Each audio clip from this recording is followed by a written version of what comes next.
A service of KIBMradio.com, the Internet's home for an all old-time radio.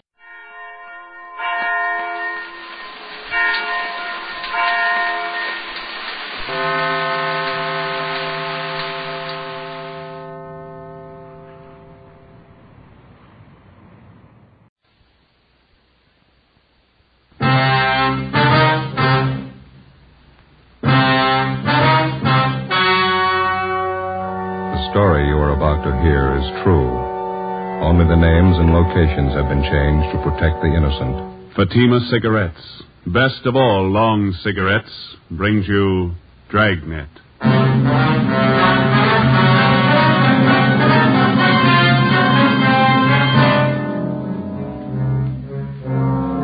You're a detective sergeant.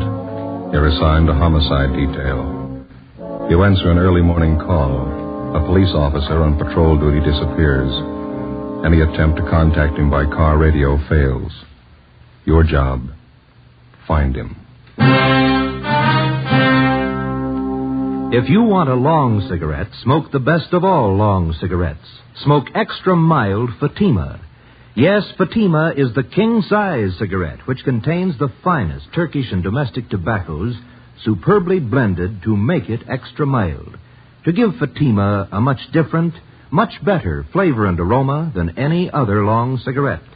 That's why Fatima has more than doubled its smokers coast to coast. Enjoy extra mild Fatima yourself. Best of all, long cigarettes. It's wise to smoke extra mild Fatima. It's wise to smoke extra mild Fatima.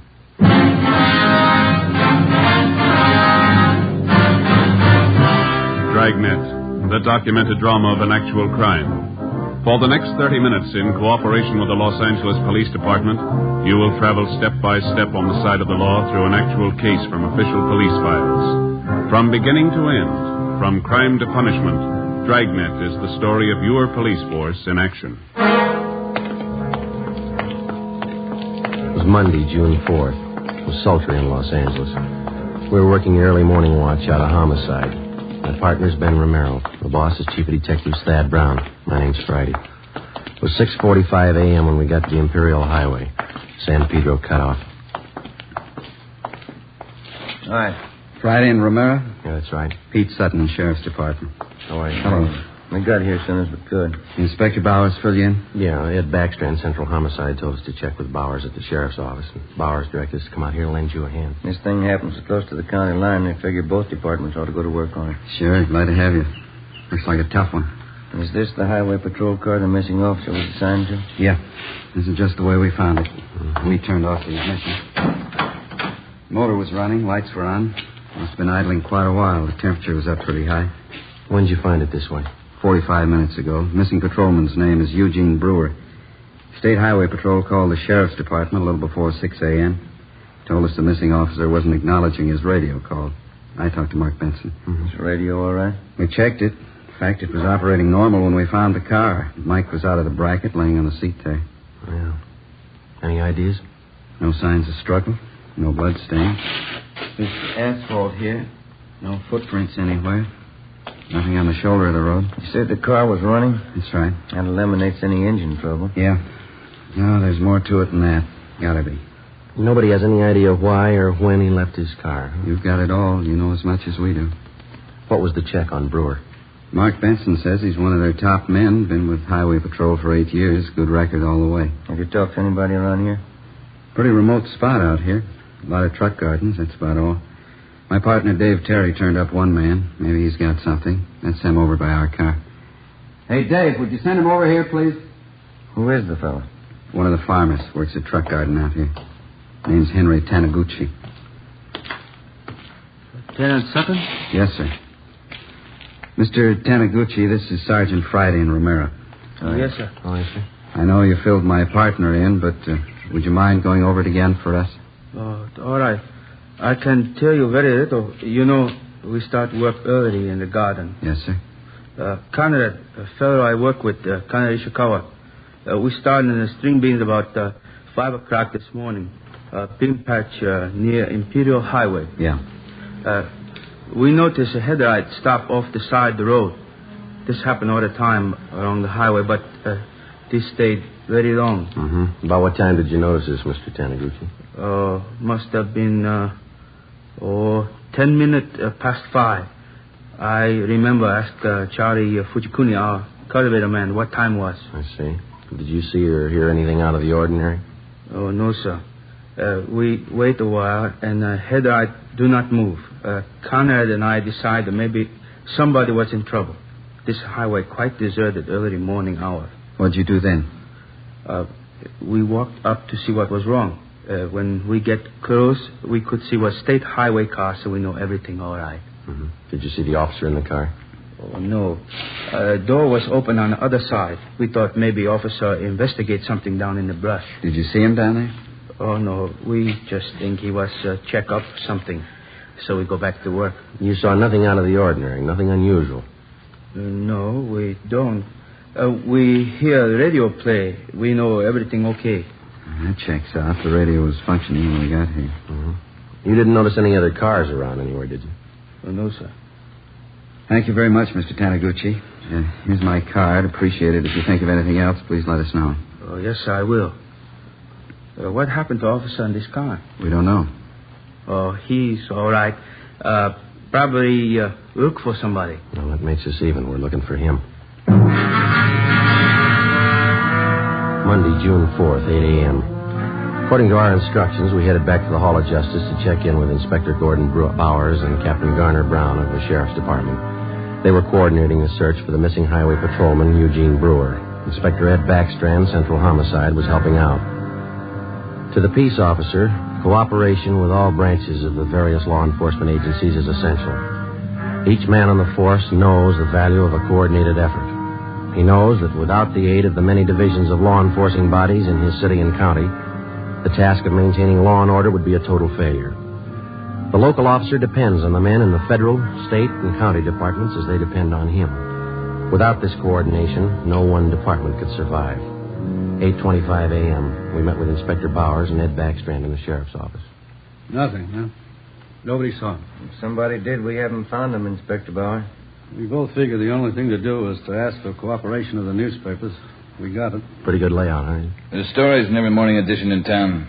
They're running a picture and full description of the missing patrolman.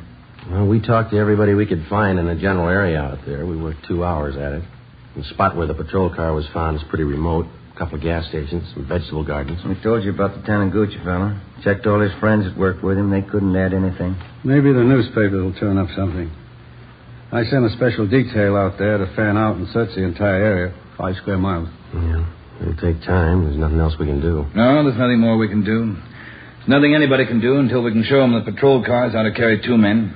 Nobody seems to be able to do anything about it. Maybe they will now. Sending one officer out in a patrol car is like trying to run a trolley line with one man. How many cases can you remember in our department? Ed Dudman pulled a car over in Dogtown at 3 o'clock one morning. I remember. Driver turned out to be a guy with a record. Dudman couldn't know that.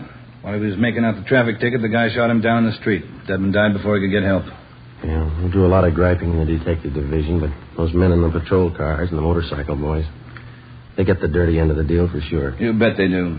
When a detective is sent out on a job, he knows who he's after, what he looks like, what he can expect when he finds him.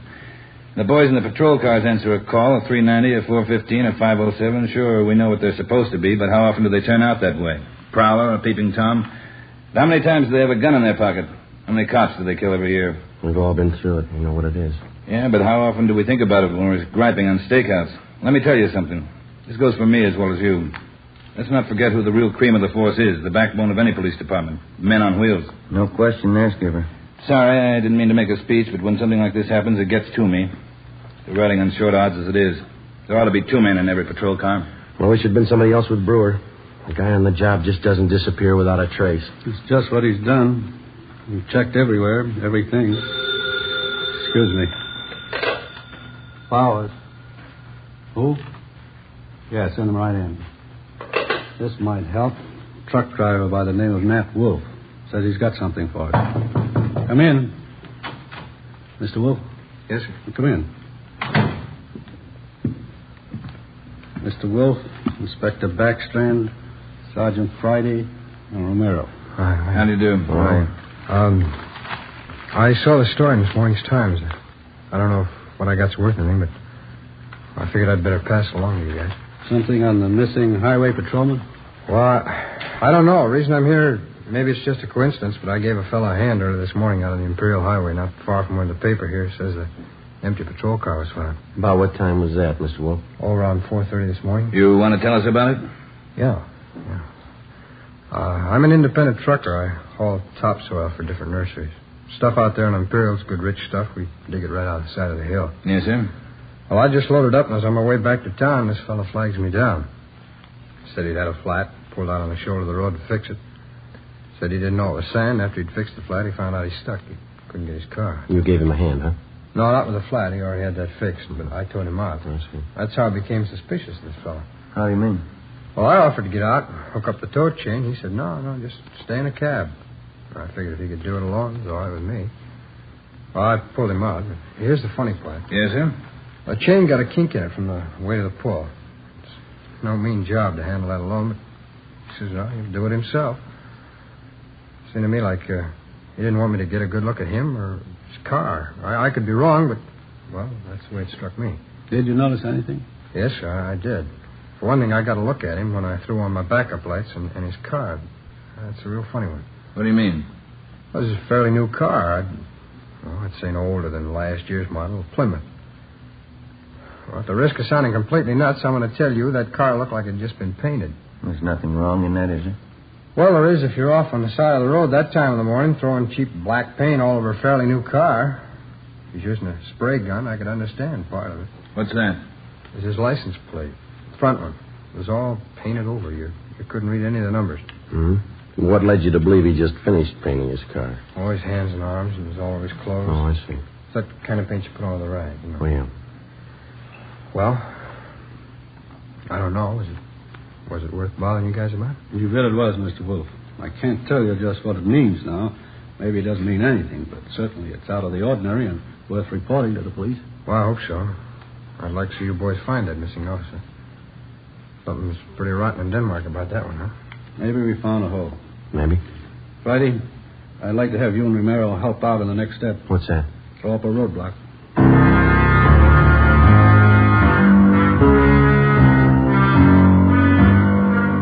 10:30 a.m. Before we left the sheriff's office, the truck driver, Nat Wolf, gave Inspector Bowers a description of the man in the Plymouth sedan. Together with Lieutenant Pete Sutton and Dave Terry, we drove to the Imperial Highway. Nat Wolf showed us the spot beside the road where he towed the man. The area was checked, and sample scrapings of the black paint were taken. There was no chance of taking a tire impression because of the loose sand in the area. All physical evidence was taken back to the crime lab for analysis. Nat Wolf returned to the office to check through mug books for possible identification of the man he helped out. Meantime, a special detail of men continued to search the area where the missing patrolman had disappeared. 3 a.m. According to instructions, a roadblock was established at the spot where the abandoned patrol car had been found. Imperial Highway, San Pedro cutoff.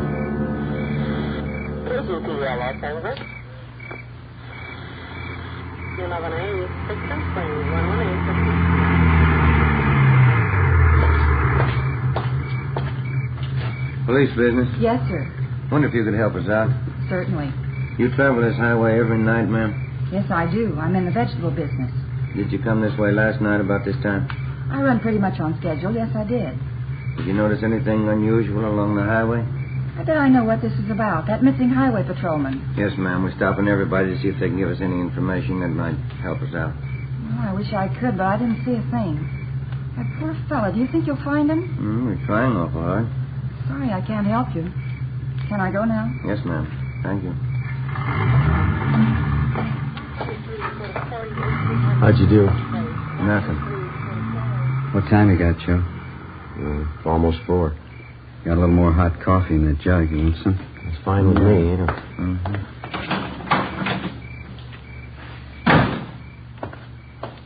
Here we are. Cuts in the lid here. Yeah, Joe? Thanks, Lord. Watch your fingers. It's hot. Yeah.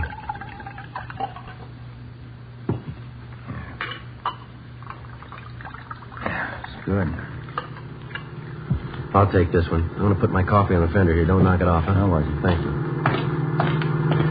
Hey, wait a minute. Wait a minute, fella. Can you see my light? I haven't even got a cigarette. I mean my flashlight. I got a cigarette lighter if that'll do you any good. You've been drinking, haven't you? Yes, I have. I never get drunk, but I've had a little drink. Well, I'm sorry, but I'm going to have to ask you to pull over to the side of the road. Okay. What happened to my car? It's broke. You better let me do it, huh? You want to slide over a little bit there? I never pick up hitchhikers. No, I'm just going to move your car off the side of the highway there. Any trouble, Joe? No. 502. We'll have to hold him a while. Well, tell your friend to get in, too. It's a sedan. We're not going far.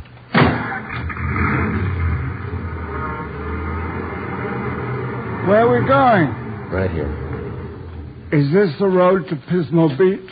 No, sir, not this one. Well, that dirty little Ernie, he lied again. He hates clams. What's that? I've been trying for 5 months to get to Pismo Beach for a bowl of clam chowder. I haven't made it yet. All right, you just sit here a while and sober up, will you? I'm going to hold on to your keys. I'll give them back to you. You haven't got a bottle in the car, have you? No, I never drink and drive. Alcohol and gasoline do not mix. Yeah. You drive this road every night? Every night. And he keeps telling me to take me to Pismo Beach. I love clams. You just sit here and sober up.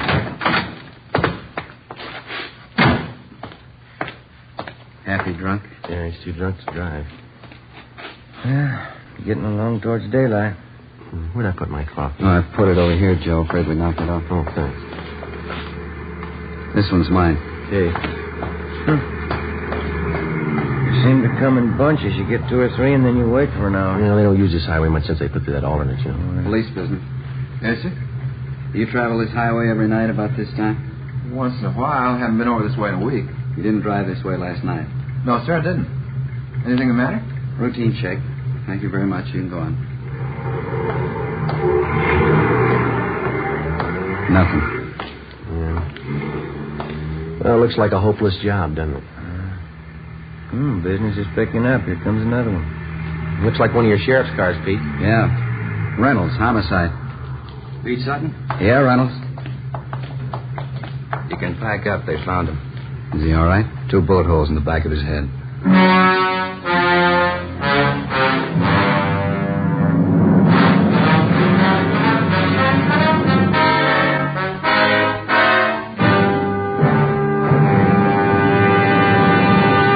You are listening to Dragnet, the case history of a police investigation presented in the public interest by Fatima Cigarettes. If you smoke a long cigarette, it will be in your interest to listen to a typical case history of a Fatima smoker. It's the case of Northwest Airlines stewardess Jean Madsen.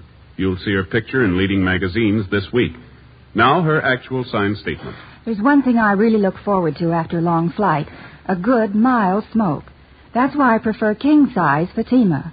It's milder than any other long cigarette I've tried. Yes, I agree. It's wise to smoke extra mild Fatima. And so do more and more smokers every day. Actual figures show extra mild Fatima has more than doubled its smokers coast to coast. So enjoy extra mild Fatima yourself. The king-size cigarette, which contains the finest Turkish and domestic tobaccos, superbly blended to make it extra mild. You will prefer Fatima's much different, much better flavor and aroma. You will agree. It's wise to smoke extra mild Fatima. It's wise to smoke extra mild Fatima. Best of all, long cigarettes. 5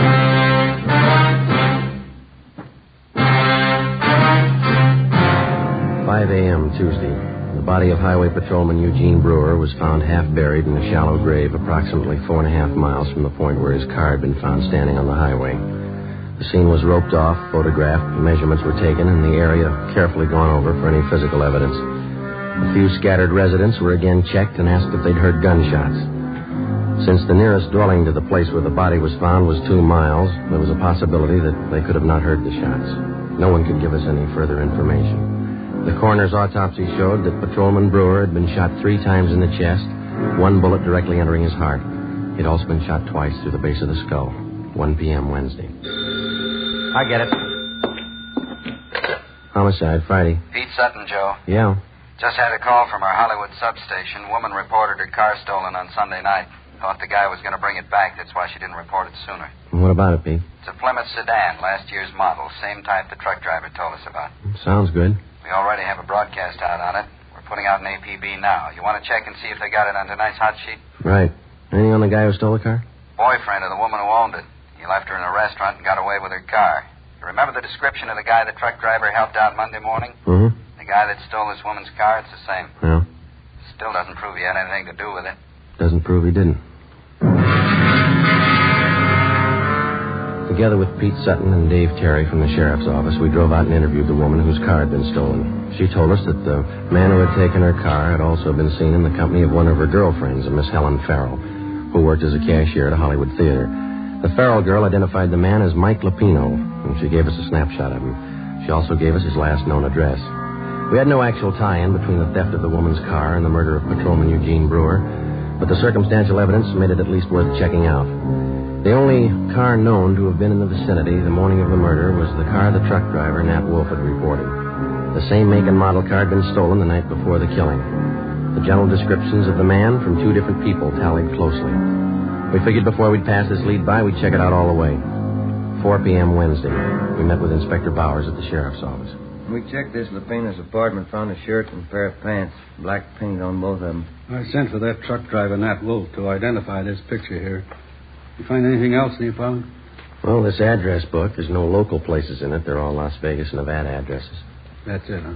Yeah. What'd you get from the record bureau on the guy? The I Bureau pulled the package on him. That is Mama sheet. Thank you. Mike Lupino. Spent some time at San Quentin. Armed robbery, grand theft auto, assault. Pretty good record. We're still not positive he had anything to do with the Brewer killing, but he's got the training for it. Yeah? Send him right in. Nat Wolf. Mm-hmm. Come in, Mr. Wolf. Thanks. A dirty shame about that boy. Read about it in the papers. Yeah. Got a photograph we'd like you to look at, Mr. Wolf. You bet. Yeah, that's the man. You're sure? Sure. No mistake. Hey, why do you suppose he was painting that car at 4 o'clock in the morning? Maybe that's what that patrolman wanted to know.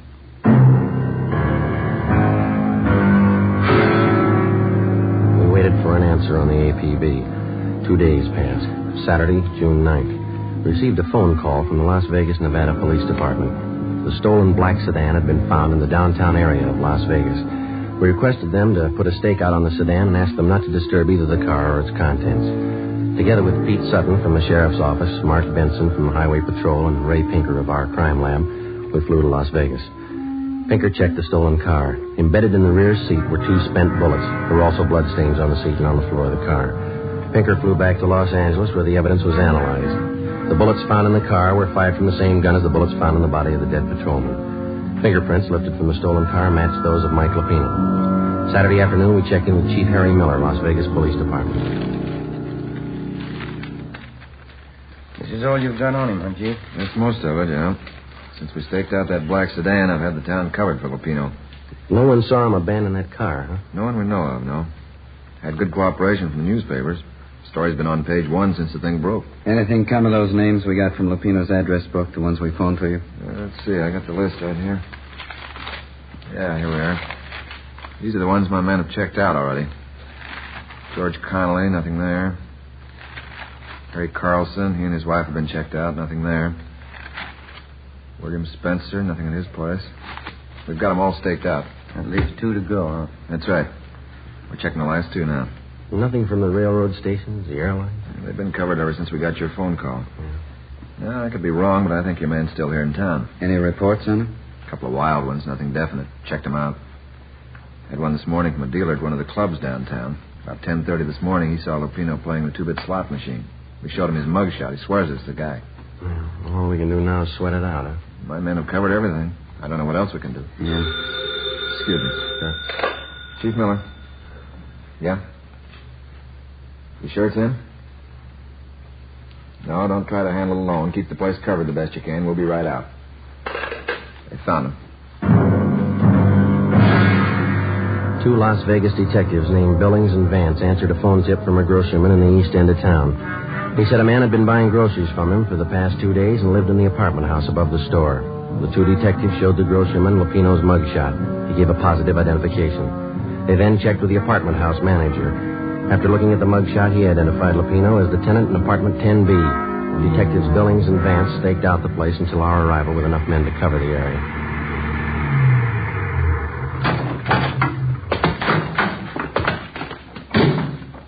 Vance? Yeah, Chief. What's the story? He's in there. Hasn't been out all day. Apartment 10B. We'll take the front, Chief. Manager thinks Lupino has a gun. Maid was cleaning the apartment, found some loose slugs in the dresser drawer. You still want it, Friday? Oh, it's our headache. Joe and I will go in, Chief. Right. Vance gets the men up on the roof to cover. We've already fanned them out around the building. I don't know what they tell you in L.A. on one of these things, but here we tell them to be careful. Right, Chief. Joe? Let's go.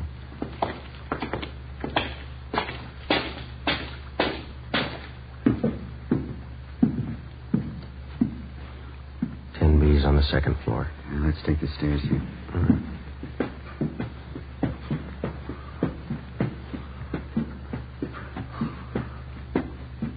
It's a long way up, isn't it? Yeah.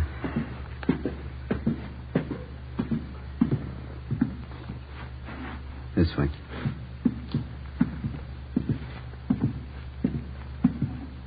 Here we are. You cover, huh? Yeah.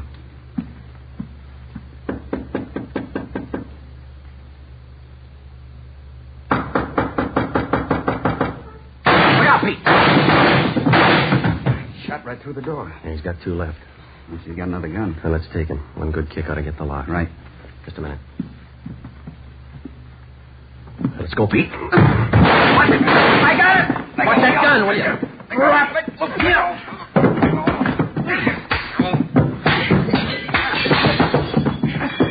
Let it alone, Lupino. I got it. All right, come on, get up. You all right, Pete? Okay. I get the cut. What's the big idea? You tell us. You killed that patrolman. He got tough. You didn't have to kill him. Spotted the stolen car. What else could I do? Come on, you. He had as much chance as I did. That figures. Yeah. 2 bullet holes in the back of his head.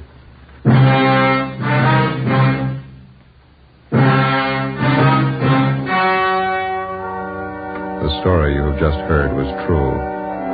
Only the names and locations were changed to protect the innocent. On October 2nd, trial was held in Superior Court, Department 91, City and County of Los Angeles, State of California. In a moment, the results of that trial. And now, here is our star, Jack Webb. Thank you. The working detective knows that every member of his local police department is a qualified man. He knows that his fellow peace officers have been carefully selected to perform their specific duties by trial, by examination, and by results. And so, with a cigarette, the makers of Fatima carefully select and blend only the finest Turkish and domestic tobaccos to make Fatima extra mild. Best of all, long cigarettes. If you're a long cigarette smoker like I am, smoke Fatima. Every pack is extra mild. Fatima.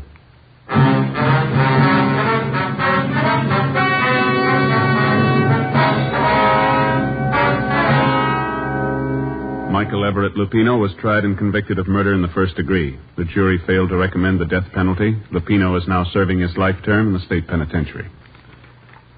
Ladies and gentlemen, the Los Angeles Police Department requests the cooperation of all Dragnet listeners in the following police matter.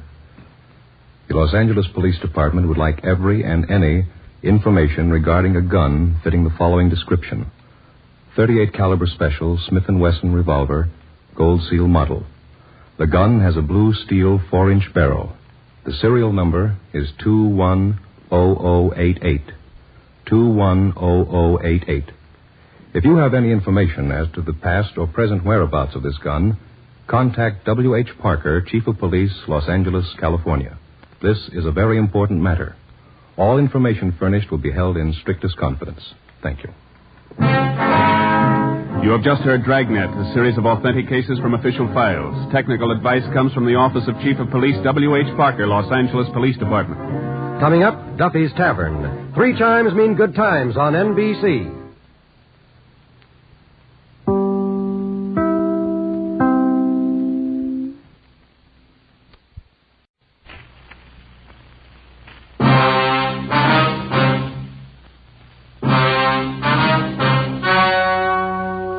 The story you are about to hear is true.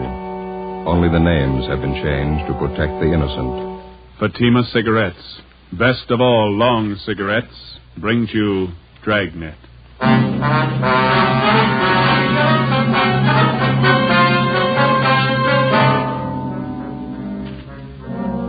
You're a detective sergeant. You're assigned to forgery detail.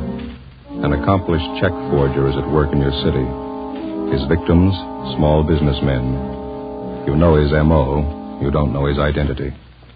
Your job, get him. If you want a long cigarette, smoke the best of all long cigarettes. Smoke extra mild Fatima. Yes, Fatima is the king-size cigarette which contains the finest Turkish and domestic tobaccos superbly blended to make it extra mild, to give Fatima a much different, much better flavor and aroma than any other long cigarette. That's why Fatima has more than doubled its smokers coast to coast. Enjoy extra mild Fatima yourself. Best of all, long cigarettes. It's wise to smoke extra mild Fatima. It's wise to smoke extra mild Fatima.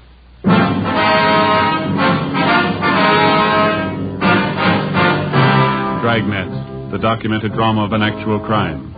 For the next 30 minutes, in cooperation with the Los Angeles Police Department, you will travel step by step on the side of the law through an actual case from official police files. From beginning to end, from crime to punishment, Dragnet is the story of your police force in action. It was Monday, February 4th. It was cold in Los Angeles. We were working a day watch out of forgery detail. My partner's Ben Romero. The boss is Captain Elliott. My name's Friday. I was on the way home from the office, and it was 8:25 p.m. when I got to Collis Avenue. Number 4656. Joseph, that you? Yeah, Ma. We're in the living room. We have company. Oh, is that so? Hello, Joe. Well. You remember Mary Fowler, don't you, Joseph? I sure do. How are you, Miss Fowler? Just fine, Joe, thank you. Doing some shopping out this way and thought I'd stop by and have a cup of tea with your mother. Well, it's good to see you. How are things in the old neighborhood, huh? Oh, pretty much the same. Oh, Miss Daly, remember her? Mm-hmm. Finally died. Oh. I suppose it was for the best, though. I was just telling your mother. Jim and Louise Watson finally moved. Jim got a new job out by Altadena. Oh, is that so? Yeah. My, you certainly looking fine, Joe. Don't you wear your police uniform anymore? Oh, my, no, Mary. Joseph's in the detective bureau now. Hasn't worn his uniform for years. Oh, that's right. I remember now. That note you sent with your Christmas card here before last. What do you do now, Joe? Forgery detail. My partner and I handle bum check cases. My, that certainly must be interesting. Have you had your dinner, Joseph? Yes, ma'am. I stopped at a place out in Santa Monica and had something. Yes, well, Mary brought me some nice coffee cakes. Pineapple filling. Would you like one with a cup of coffee, Joseph? No, I don't know, Ma. Well, you sit down in your chair there and rest yourself. You always look so tired. You have no idea how hard they work, those young fellas, Mary. You remember Genevieve, don't you, Joe? My oldest girl? Oh, yeah, sure. How is she? Oh, just fine. Lots of boyfriends as usual. Going out all the time. Oh, that's good. She asked to be remembered to you. I think you and Jen were stuck on each other at one time, weren't you, Joe? Oh, we went to a couple of dances in high school. Well, I think she started going steady with another fella, didn't she? Young girls. Never know when they're well off. Here's your coffee, Joseph. I set it here on the end table. Thanks. I don't think I can use it, Ma. Delicious coffee cake. You smell how fresh it is. Yeah, it's nice. Oh, my, 8:45. I should have left half an hour ago. Oh, you have to go, Mary? Seems our visits are always so short. Well, I got a lot of ironing to do, and I have to make Carl's lunch. He's always so fussy about his lunch. Yes, well, I'll get your coat. Well, it's nice seeing you again, Joe. Do you want to be remembered to Genevieve? Yeah, tell her hello, will you, Miss Fowler? If you're over our way, be sure and drop in and see us, won't you? Genevieve's home at the office by 6. She often says she'd like to see you again. Oh, Genevieve. Oh, thanks. Good night, Joe. You be sure to come and see us now. Jen will be looking forward to it. Okay, Miss Fowler. Good night. Yeah, and I'll show you to the door, Mary.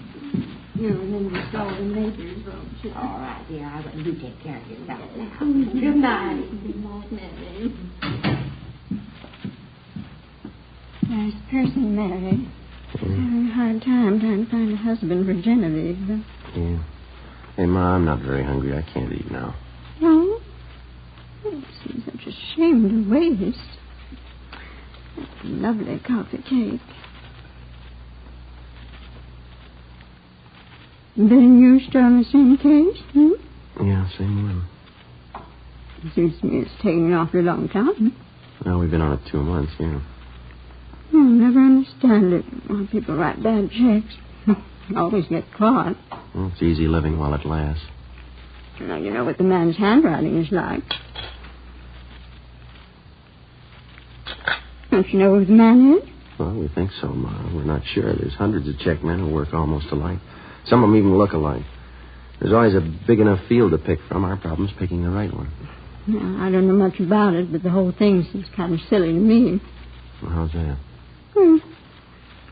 What's this man supposed to be doing? Going around your small neighborhood stores, cashing $15 and $20 checks? Well, if he got himself a job, he could probably earn that much in one day doing good, honest work. Say, Ben didn't call before I got home, did he? Wasn't he with you? Oh, he was going to interview one of the bum check victims on his way home, a grocery store owner down in Highland Park. It might be him now. Well, now, don't hang on that phone, Joseph. Your coffee gets cold. Yeah. Friday talking. This is Ben, Joe. Got a partial identification from that grocer's, nothing great. Which mugshot did he like? Stanley Bubeck. Grocer thinks it might have been the guy who pushed the check. He can't be sure. 33 bum checks passed. Same M.O. Not one positive identification. Something's phony, isn't it? It's got me stopped. We know the endorsements on every one of those checks was written by the same guy. Used practically the same story on every one of his victims. Yeah. Those 33 people are either blind or they're kidding us. Well, there's only one other answer. Huh? We're looking for the wrong man. For 2 months and 2 days in different shopping districts throughout the city, a man described as well-dressed and middle-aged had been passing worthless checks on independent neighborhood businessmen. Most of the victims were proprietors of small shops, meat markets, liquor stores, grocery stores. In none of the cases was the check written for more than $25. With the help of the stats office and our record bureau, we've gone through the list of experienced checkmen until we found one man whose description and M.O. matched perfectly with that of the suspect. The man's name was Stanley Bubeck. We can't locate him, Captain. Another thing, we can't get a positive identification from any of the victims. And find a suspect they can identify. You've been tracking the guy for 2 months. What's the big mystery? Well, we tabbed the man as Stanley Bubeck, and his record and his M.O., his description, they all tie in perfectly. Now we're not sure it's him. What do you mean? Well, if it is Bubeck, it's almost a sure thing that one of the victims could have made him on one of his mug shots. None of them can make up their minds. Look, maybe one of you two would like to be captain of forgery for a day, sit in this office and listen to complaints come in over that phone about this guy, the front office, neighborhood businessmen's clubs, retail merchants. They tell me they're troublesome and passing them on to you. Now, whoever this paper hanger is, we want him, and we want him fast. Lousy little $20 checks. We'd probably have a lot better target if he'd try something bigger. And don't think he and 100 other checkmen like him don't know that. You won't find them stealing company paychecks and flooding the town with paper. They take it from the little guy, and they take it in small amounts, but add up those small amounts at the end of the year, and they'll scare you. That's the rotten part about it. None of those victims can afford a bad check. That grocer Donnelly stands on his feet all day and at a profit of $10, $15. He gets tagged with one bad check, and he's working for nothing. We've got bulletins out on the suspect to all the small businessmen in town. They've all been alerted. Excuse me. Captain Elliott. Yeah, okay, Don, right away. Don Myers. He went over the handwriting of those last 3 checks. Wants to see you. Okay. How about that special bulletin you got out to the prisons on Stanley Bubeck? Any replies? Nothing yet, Skipper. All right, stay on it. Right, let's go, Ben.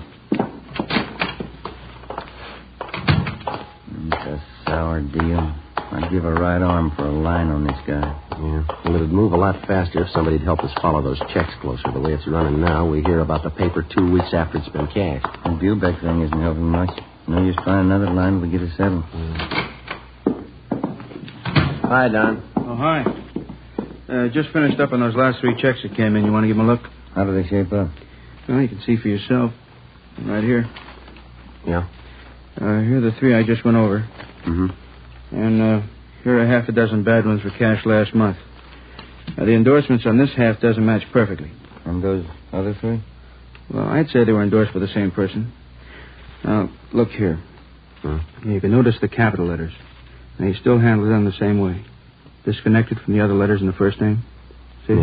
Yeah. But he connects the capitals in the last name. See? Mm-hmm. Not very bright. Yeah. Not much doubt in my mind. All the other handwriting factors tie in. The form, skill, shading. They all match up. The movement, the terminals, they're all the same for my money. Here, the way he writes the lowercase letters. Yeah, that cinches it for me. How's that done? Well, here. The inclination of the terminal stroke on the S. See it? Degree of slant above the horizontal is just about 55 degrees in all cases. Mm-hmm. Now, the finger movement in his capitals have plenty of freedom. They're not shaded much. Yeah. Nothing like this in his lowercase letters, though, you see? Here. Yeah, I think I know what you mean. Not much freedom here. Lots of shading. And the pressure on the lifts. Here. They match up. Mm-hmm. Same on the downstroke. No, I'd say the skill is medium in all cases. Embellishments, both class 2. No changes at all in the style? Oh, he made the signatures look a little different. All 8 factors match up, though. It's the same person. All we have to do is find him. Hey, how about this fellow Stanley Bubeck? I thought you had him tapped. Now, we're not too sure about him, but it's the only line we got to work on, so it'll have to do for now. Mm-hmm. Romero, the man in the office to see you and Joe. Name's Loomis. Right, Fred. Be there in a minute. Okay. Well, thanks, Don. We'll check you later, huh? Sure, okay. See you. Let's go, Ben.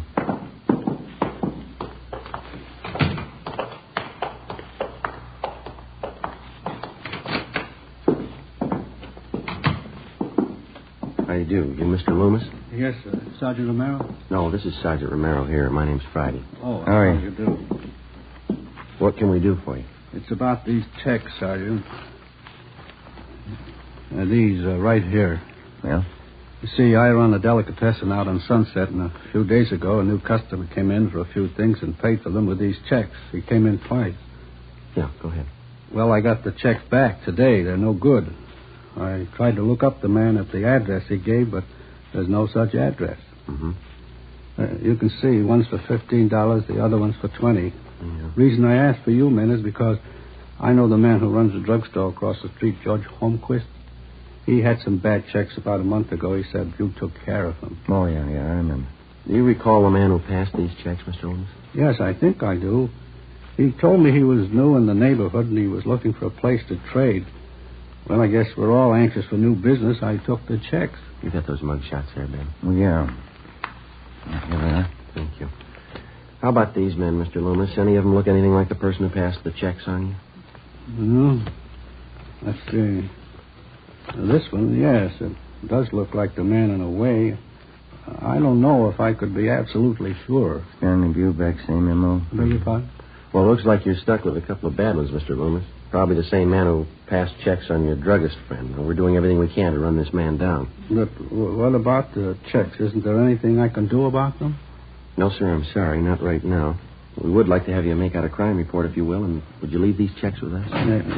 Friday, Romero. Excuse us, Mr. Loomis. Yes, just came in for you. Reply from Salt Lake City, Utah on that bulletin you sent out on to Stanley Bubeck. Yeah. He's been in jail for 5 months. We sent a request to Salt Lake asking him to question Stanley Bubeck if he knew of any forger who matched his description or used his M.O. Bubeck could tell us nothing. Wednesday, February 6th. We threw away the results of 2 months of investigation. We went back and started from the beginning. Despite all precautions and warnings, the checks kept coming in at the rate of half a dozen a week. The same M.O. was used. The same handwriting showed up in the signatures on the checks. Again, with the help of the staff and the statistician's office and the record bureau, we waded through hundreds of names of known checkmen and compiled a new list of 38 possible suspects.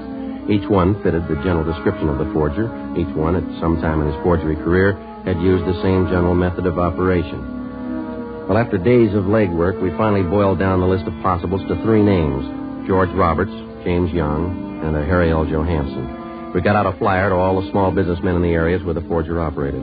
Another week passed. The worthless checks kept showing up at the rate of 2 and 3 a day. On February 21st, Ben and I answered a call from a druggist in the Echo Park district. He bought some toothpaste and a carton of cigarettes, Sergeant. Asked me to cash a $20 check for him. Did you ever see the man before, sir? No, he gave me the same old story about being new in the neighborhood. That's when I remembered that police bulletin the department sent me. Mm-hmm. Do you still have that bulletin? No, I looked it over, and then I guess it got mislaid. I wonder if you'd mind taking a look at these pictures here. Not at all. These right here. Mm-hmm. Sure. This one right on top, that's the man. You sure? I am. It only happened a few hours ago.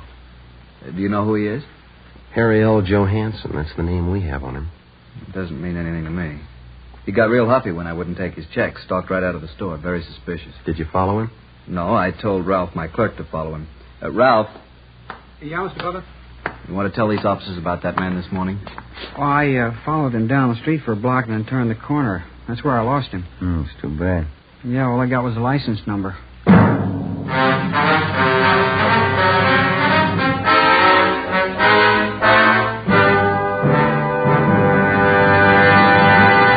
You are listening to Dragnet, the case history of a police investigation presented in the public interest by Fatima Cigarettes. If you smoke a long cigarette, it will be in your interest to listen to a typical case history of a Fatima smoker. It's the case of Northwest Airlines stewardess Jean Matson. You'll see her picture in leading magazines this week. Now, her actual signed statement. There's one thing I really look forward to after a long flight. A good, mild smoke. That's why I prefer king-size Fatima. It's milder than any other long cigarette I've tried. Yes, I agree it's wise to smoke extra mild Fatima. And so do more and more smokers every day. Actual figures show extra mild Fatima has more than doubled its smokers coast to coast. So enjoy extra mild Fatima yourself. The king-size cigarette, which contains the finest Turkish and domestic tobaccos, superbly blended to make it extra mild. You will prefer Fatima's much different, much better flavor and aroma. You will agree. It's wise to smoke extra mild Fatima. It's wise to smoke extra mild Fatima. Best of all, long cigarettes.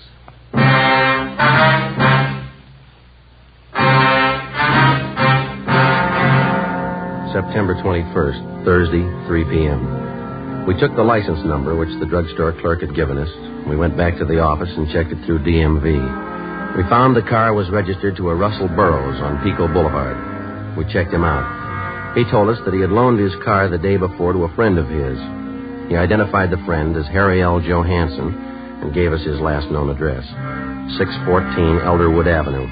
We got out a broadcast on the car.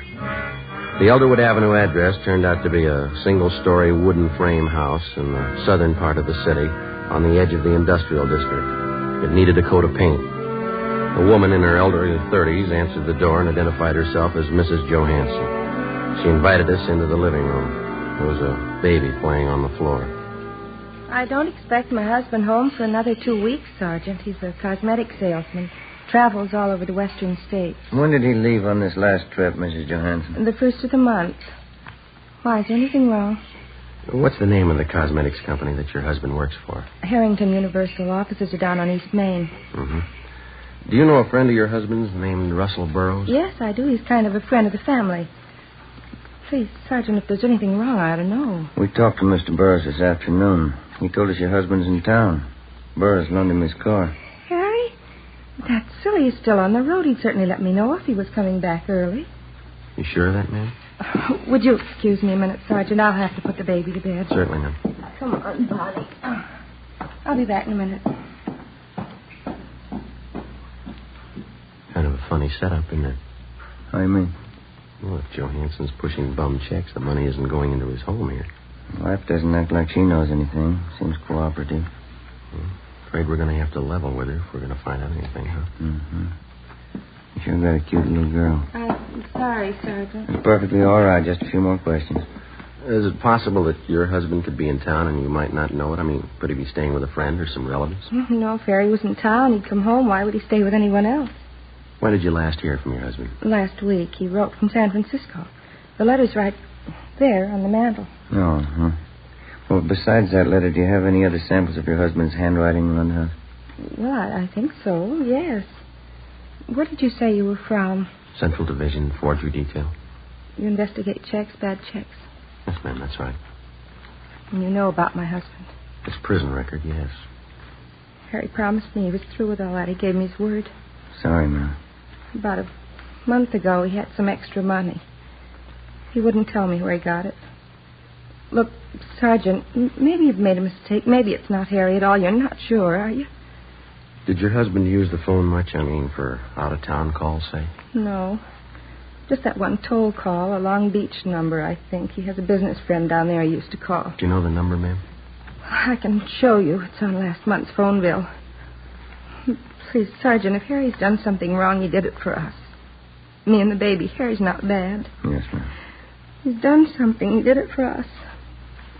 Harry hasn't had it easy. He wanted to get things for the baby. Clothes, a better house. All he wanted was a little happiness. A little happiness. You got it wrong, ma'am. Hmm? You don't buy it with bum checks.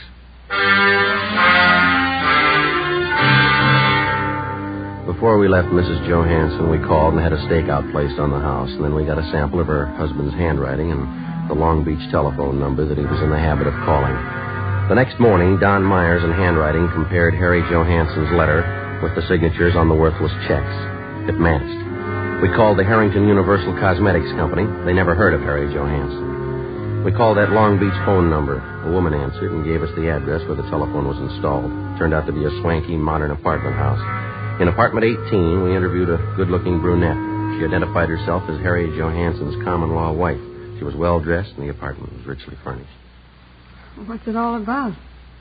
What do you want, Harry? Police business. You know where he is? Well, what's he done? Do you know where he is? He drove into Hollywood this morning. Might be back tonight. I don't know for sure. Is this your apartment? Yeah. Mine and Harry's. You're sure that Joe Hunson's not here now? Of course I'm sure. Why? Oh, and you won't mind if we come in and look around, huh? I have a right to know what it's all about. Johansson's wanted for forgery. Now, if you want to get involved, you help him hide out. I'm not asking for that kind of trouble. Go ahead and look. Take the bedroom, will you, Ben? Right. Never mind, cop. Thanks for the help, honey. I don't want any part of your troubles, Harry. I didn't know a thing about it, okay? Ben? Yeah. You better come along, too, lady. Well, tell him, Harry. I don't know what it's about. What's the idea of getting me mixed up in this? How do you think I was paying for this place? Taking you out and buying us clothes for you. I don't want any part of it. 3-room apartment, a couple of dresses. That's all he ever got me. You got no complaints, lady. Huh? That's more than he bought his kids. 1 p.m. Friday. Ben and I took Harry Johansson to the county jail where he was booked for suspicion of forgery. We called Mrs. Johansson and notified her. She immediately contacted friends and relatives and raised enough money for a writ to have her husband released from jail. 3 days later, Johansson was arraigned and a date set for his preliminary hearing. After the arraignment, Ben and I took him back to the county jail for rebooking. I'd like to ask you a question, Johansson. Yeah. You got any money of your own there? Why don't you stick to your own business, copper? That family of yours is having a pretty rough time. Your wife borrowed every cent she could find to bail you out. Now, what's she going to live on? She got relatives. You know, there's the elevator. Come on, Johansson.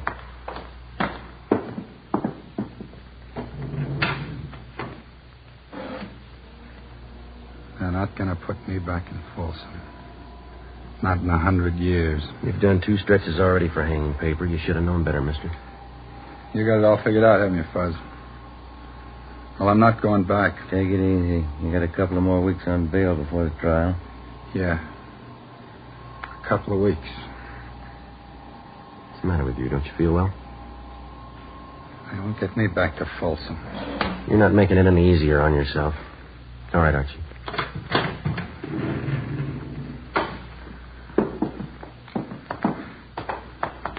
Don't you cops understand? I hate it. Every lousy bit of it. I'm not going back to Folsom. I'm not going back. Now, do you understand? It's a good idea, mister. You remember that when you get out.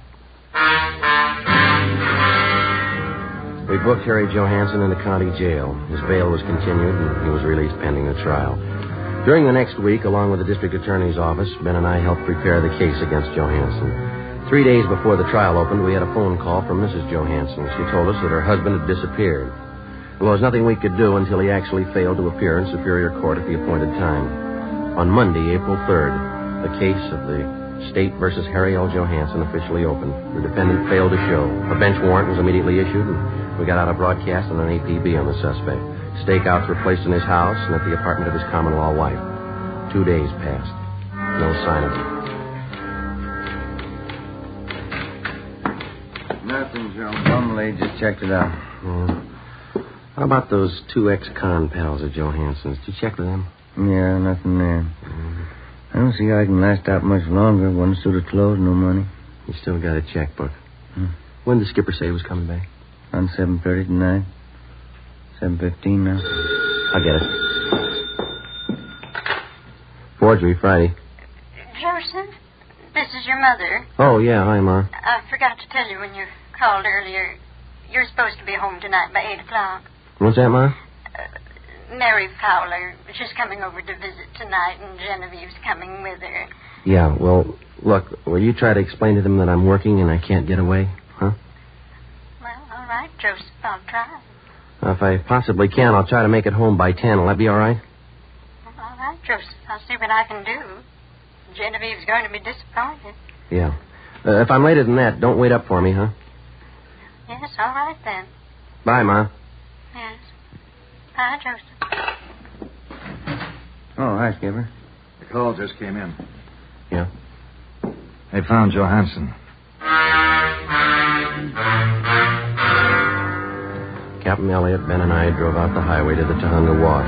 We turned off and headed into the Mount Gleason area. Captain Elliott directed us onto a dirt road. Halfway up one of the mountains, we spotted a group of cars pulled off on the shoulder of the road. We parked behind them, got out, and started over. Who found the car, Skipper? One of the people living back in the hills. Spotted it on his way home from work. Coroner got here in a hurry. Yeah. Hi, Dave. How you doing, Joe? Captain Elliott. How long's he been dead? Since last night, I figure. Come on over. Yeah. You talked to the man who found Johansson's body, Dave? Yeah, he didn't touch a thing. What'd you find?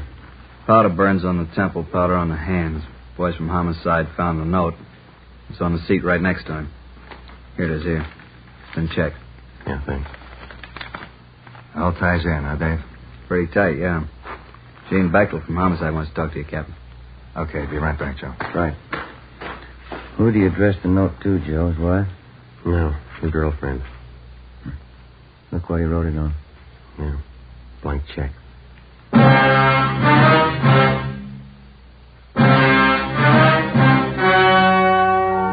The story you've just heard was true. Only the names were changed to protect the innocent.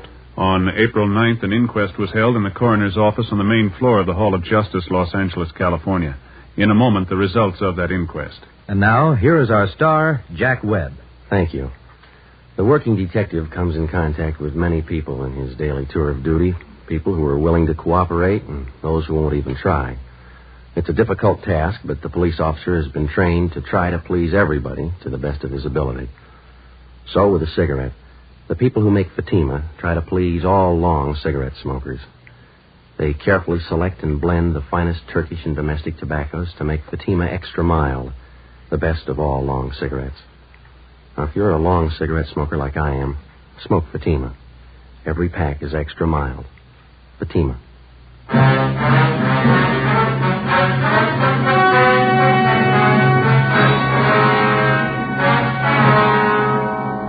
On April 9th, the coroner's jury returned a verdict that the death of Harry L. Johansson was caused by a gunshot wound in the head, self-inflicted.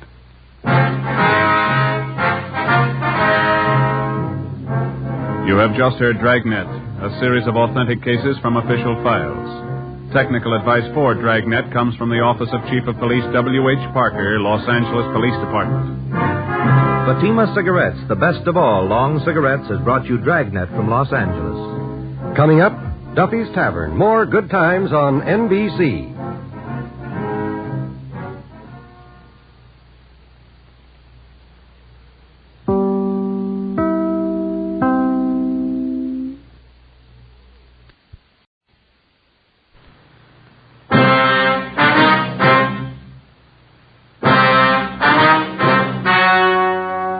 The story you are about to hear is true.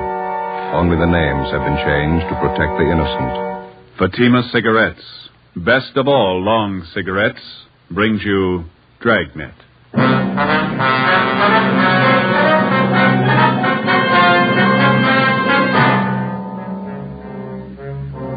You're a detective sergeant. You're assigned a homicide detail. An old couple suddenly disappear from one of the fashionable neighborhoods in your city. There's no trace of them, not a clue to their whereabouts.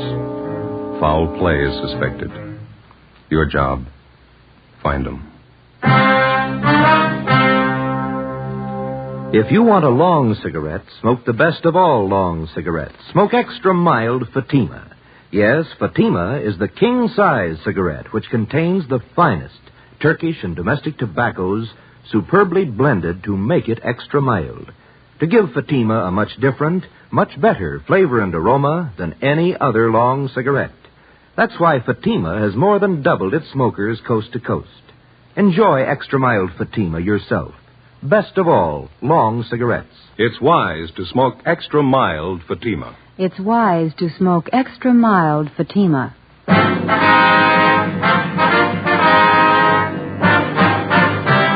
Dragnet, the documented drama of an actual crime. For the next 30 minutes, in cooperation with the Los Angeles Police Department, you will travel step by step on the side of the law through an actual case from official police files. From beginning to end, from crime to punishment, Dragnet is the story of your police force in action. It was Saturday, September 30th. It was warm in Los Angeles. We were working the day shift out of homicide. My partner's Ben Romero. The boss is Captain Blaine Steed. My name's Friday. It was 3:45 p.m. when I got to room 67A. Missing persons. Hi, Joe. Hi. Where's Al? Next door. He'll be back in a minute. Oh. There's a phone message for you in the book from your wife. What is it this time? She didn't say. Sure been a bad week. Oh, what's the matter? Lucille. Who? Our cat. Again? Kittens. Had 11 of them by the time I left the house. She was a healthy kid. Yeah. Don't know what I'm going to do with them. Hey, your mother likes cats, doesn't she, Joe? You gave us 2 from the last litter. We still got them. They're as healthy as their mother. Yeah? Never pass up a meal. Hi, Joe. Hi, Al. Sorry to keep you waiting. Just getting this report straightened out. Here you go. Mm-hmm. Mr. and Mrs. Walter Apperson. How long they been missing? Well, today's the 4th day. They're an elderly couple. One of their next-door neighbors got a little worried when he didn't see him around the house. Came in yesterday and filed a 316 on him. Let's see. Clarence Stokely. Is that the neighbor? Yeah. It says here he lived next to the Appersons for 28 years. Never known him to take off like this. Checked Apperson's cottage out there. Dirty dishes on the kitchen table. Not the way an old couple leave a house normally. How about friends and relatives? Stokely called him. None of them have seen or heard from the Appersons for a week. Checked out 2 of their 3 living relatives. Cousin in Eagle Rock, niece in Alhambra. They don't know a thing. Mm-hmm. Wonder if I can see that, Ben. Oh, yeah. Thank you. Well, how about the third relative? Nephew, is that it, Joe? Yeah. Frank Apperson. Says here he goes to a private college out near Monrovia. I haven't been able to contact the kid. He's away on a vacation. Possible the old couple might be with him? Not according to Stokely. Says the Appersons seldom spend any time away from their home. That's all we've got to go on, huh? Just the neighbor's story? Yeah. Well, he says he checked the garage, too. The Appersons' car's gone. How does that tie in? Well, Mr. Apperson hasn't driven the car for the last year and a half. He has a nephew or some friend drive whenever he wants to go out. One more thing. May mean something, may not. What's that, Al? Mrs. Apperson's an invalid. Yeah? She hasn't left the neighborhood in 10 years. 4 p.m. Ben and I left the office and drove out to interview the neighbor of the missing couple. After checking at his home, we finally located him at his place of business, a small barber shop at the corner of 54th Street and Maxford Place. The chipped gold lettering on the window read, Jim Dandy Tonsorial Parlor. Smaller lettering in the right-hand corner of the window read, Proprietor Clarence Stokely. Except for a man in a white barber's smock sitting in the first chair, the shop was empty. How do you do, gentlemen? Hi. You Clarence Stokely? That's right. Police officers, Mr. Stokely. I'd like to talk to you about the missing persons report you filed yesterday. Oh, yes. Glad to help. You found out anything yet? You know the Appersons pretty well, do you, Mr. Stokely? 28 years. Sure worried about Walter and Kate. Never known them to do anything like this. Say, I couldn't be of service to you, could I? Well, I just had a haircut a few days ago. How about you, Joe? Looks like you could stand a trim. We could talk it over while I cut your hair. Don't think we'd be disturbed. Place to look well. Yeah, okay, fine. Here, I'll take your coat. Oh, thank you. First chair there. You bet.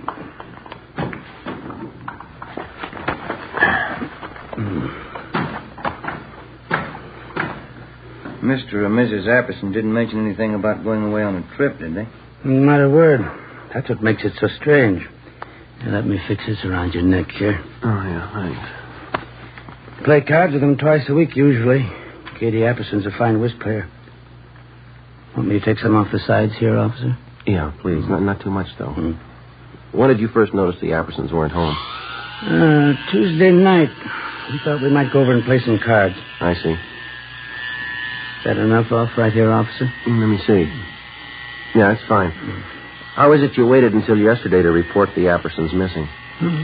Wife and I are great friends of Walt and Katie's, but it's certainly none of our business if they want to go off for a few days. Uh-huh.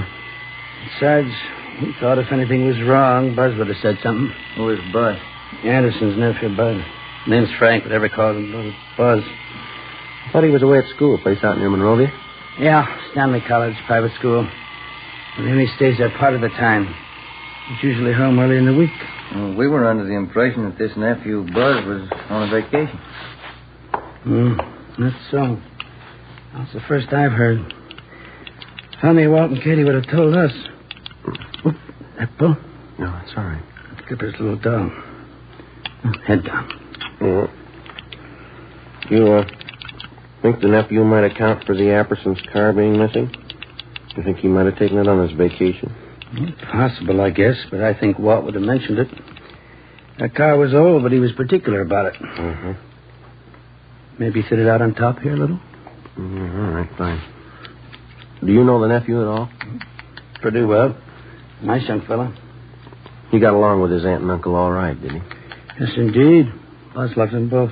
Do you have any idea where the Appersons might be, Mr. Stolfy? No, I don't. Neither does my wife. That's why we called you people. We don't mean to be Badinsky's, but we're worried. Maybe just a little more off the top, officer? No, I think it's fine. It's okay. You have no idea where we might find the nephew, Buzz? Not if he's away on vacation. Might check with the school. Buzz might have gone off with a couple of his friends. Do something to dampen that down? Yeah, fine.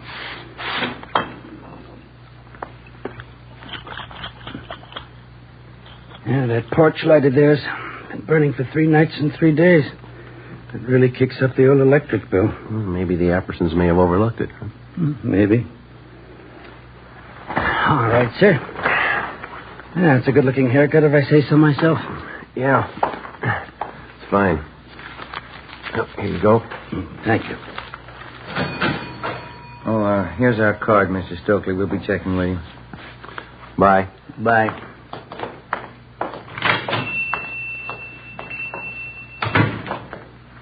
Can I borrow your comb? Barbara never combs your hair right. That's not going to help you. Huh? It's the way he cut it. What do you mean? He put the part on the other side.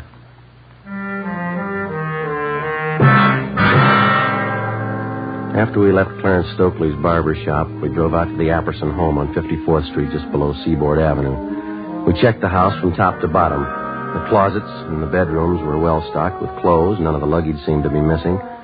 In the basement, back on one of the cupboard shelves, we found a bottle of cyanide. It was half filled. In the kitchen, we found dirty dishes still lying on the table. We put in a call to Ray Pinker at the crime lab, and he came out and took sample scrapings from each of the 3 plates and specimens from each of the half-filled cups of coffee on the table. He also took along a bottle of cyanide to examine it for fingerprints. Ben and I called the record bureau just as a matter of routine and asked for any make and warrants on the nephew, Frank Buzz Apperson. R&I called back with the information that Frank Apperson had been arrested for grand theft auto 6 weeks before. His trial was pending. We checked back with the barber, Clarence Stokely. He knew nothing about the trouble. The next morning, Sunday, with the help of school authorities at Stanley College near Monrovia, we got in touch with the parents of 2 of Buzz Apperson's friends. They told us, as far as they knew, Apperson was on a camping trip with their sons. They were expected back in the next day around noontime. From one of the boarding students at Stanley College, we got the name of Buzz Apperson's girlfriend, a Miss Norma Louise Bernard. She lived in San Marino. Sunday night, we drove out to interview her. I don't know what I can tell you, Sergeant. Buzzy's on a camping trip with 2 of the fellows from school. That's all I know. When did he leave? Do you know, Mr. North? Last Monday morning, they left from school. Said they'd be gone for a week. They're coming back tomorrow. Mm-hmm.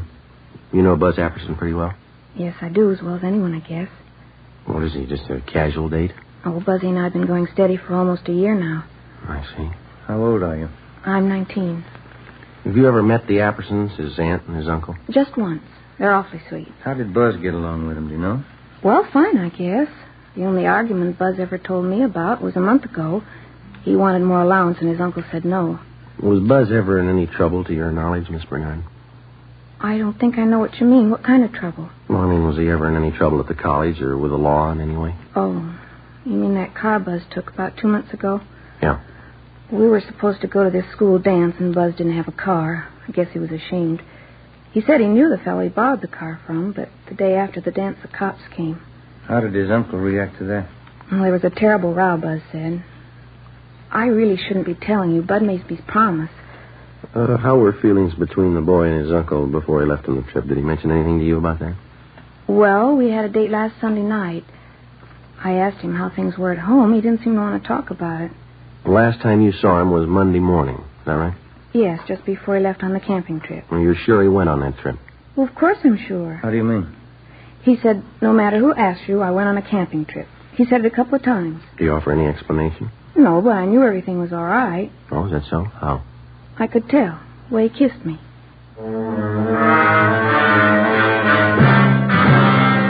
The next morning, Monday, Ben and I checked with missing persons. There was no additional information on the missing couple. We phoned the barber, Clarence Stokely. He had seen or heard nothing further of Mr. and Mrs. Apperson. We went down to the bank where the Appersons had their account. And with the help of the manager, we found that 3 checks had been passed on the Apperson checking account since the previous Wednesday, a full day after the missing couple had been last seen. 1 check was for $100 and 2 for $50 each. All of them had been cashed in Los Angeles and all bore the signature Walter Apperson. After examination, it was found each signature had been carefully forged. 10:45 a.m. We went back to the office. Are you two going someplace? Oh, hi, Ray. No, just coming. You finished checking that stuff through the crime lab? Yeah. I was passing over this way. I thought I'd drop off a report for you. Got it right here. How'd it go? Fingerprints on that bottle of cyanide. Latent prints got to make. Here's the name on it. Frank Buzz Apperson. You look over those dirty dishes we found in the Apperson house? Checked them through. Nothing. How about the samples you took from those cups? Whoever drank that coffee's in trouble. It's loaded. Yeah? Enough cyanide to kill a horse.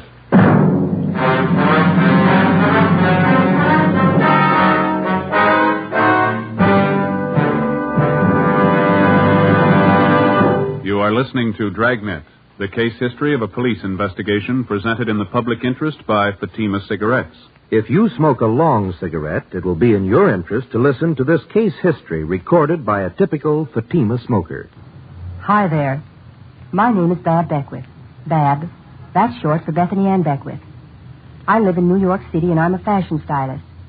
The other day, at a showing of the new fall styles, I ran out of cigarettes. A friend of mine, a designer, introduced me to the new long Fatima. I really wish someone had told me about them sooner. Fatimas are a lot milder than the cigarettes I've been smoking, and they have a delightful flavor, too. I'm very glad to recommend them to you, because I know from experience it's wise to smoke extra mild Fatimas. And more smokers every day are finding that out. Actual figures show extra mild Fatima has more than doubled its smokers coast to coast. So enjoy extra mild Fatima yourself. The king-size cigarette, which contains the finest Turkish and domestic tobaccos, superbly blended to make it extra mild. You will prefer Fatima's much different, much better flavor and aroma. You will agree. It's wise to smoke extra mild Fatima. It's wise to smoke extra mild Fatima. The best of all long cigarettes.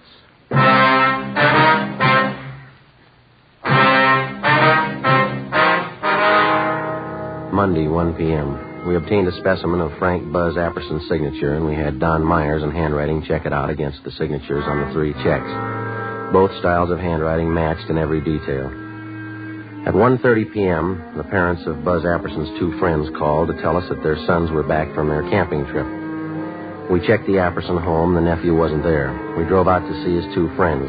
Under questioning, one of them finally broke and admitted that Buzz Apperson had not gone with them on the camping trip. In the process of questioning the boys, one of them told us that he had been with the suspect 2 days before the trip when he purchased some medicine at the campus drugstore. We went to the drugstore and checked the prescription book. It showed Frank Buzz Apperson had purchased and signed for a bottle of cyanide 2 days before the disappearance of his aunt and uncle. Ben and I drove back to the Apperson house. When we arrived, the officers on stakeout had the boy in custody. No, I'm sorry, officers. I wish I could help you out, but, well, maybe it's not as bad as you think. When did you last see your aunt and uncle? Monday, before I left on the camping trip. They're in the habit of going off like this, are they? Oh, sure. Aunt Kate and Uncle Walter have friends all over. They go on trips all the time. Is that so? How do they get there? They drive, both of them. They've been driving for years. You talked to your uncle's friend, this Mr. Stokely next door. He says your aunt and uncle haven't been driving for at least a year and a half. Stokely, the barber? He's one of the neighborhood cranks, Sergeant. Anybody around here can tell you that. Minds everybody's business but his own. You don't seem too worried about your aunt and uncle. Think they're all right? Well, we'd have heard by now if they weren't, don't you think, sir? They probably took off on a trip. That's just about the size of it, I think. And how about this trip of yours? Sir? Well, this camping trip that you just come from. Oh, a couple of fellows from school. We went camping up by Big Bear for a week. Mm-hmm. Pretty good fishing for September. Ever been up there? Yeah, have you? Well, sure. I just said that's where we've been camping. Say, I'm a little thirsty. There's a couple of bottles of ale in the refrigerator. Careful, bottle? No, not right now, thanks. Well, would you mind if I had one? Sure could use it. No, you go right ahead. We can talk in the kitchen. Mm-hmm. Place is in kind of a mess. I guess I'll have to go in and clean it up. Does your aunt usually leave in a hurry like this? Not usually, no. Dishes all over the place. She probably figured she'd wait till she got back to clean up. Mm-hmm. Aunt Kate does things like that once in a while. That so? Yeah, she's like that sometimes. Well, happy days. Yeah.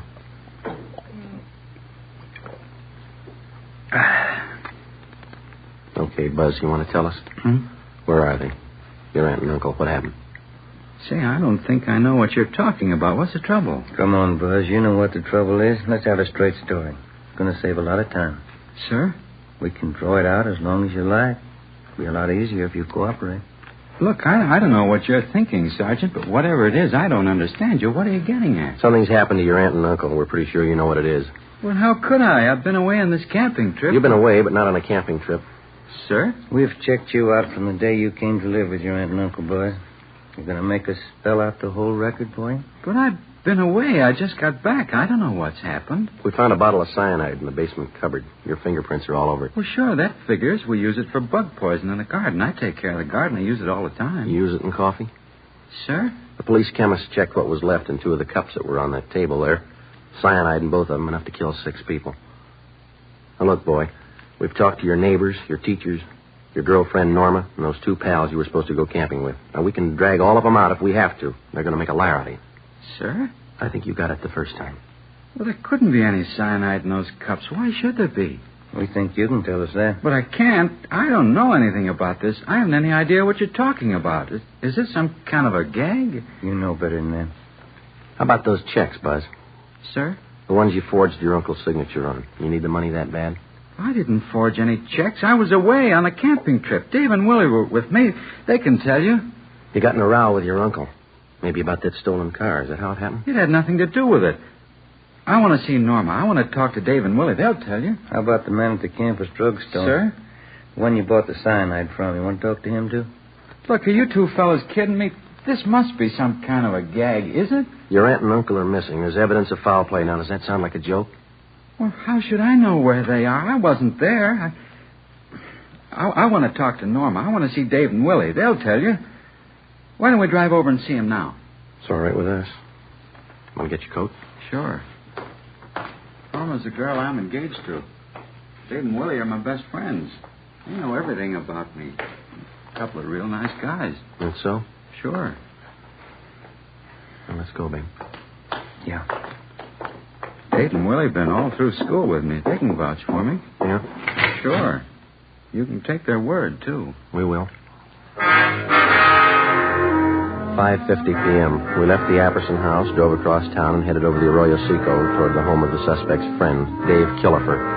6:33 p.m. We took a right turn off the freeway, headed south for another mile, and finally pulled up in front of the Killefer home. Buzz Apperson's friend, Dave, met us at the front door. What's it all about, anyway, Buzz? What's the pitch? Well, that's what I want to know. Look, is this some kind of a gag you guys cooked up on me? We were on the trip, Buzz. I don't know anything about any gag. What's all this about your aunt and uncle? I don't know. That's what these officers want to find out. I'd like to have you tell us again, Dave. Was Buzz here with you on that camping trip? Sure, that's why we came over. Now, tell him about it, you know. All right, let's have it, Dave. Was he with you on that trip? These officers aren't kidding, Buzz. They want the truth. Well, tell him I was with you and Willie. We went to Big Bear. You're looking for your aunt and uncle. I'm not going to lie now. You didn't go to Big Bear with us. All right, Dave, thanks.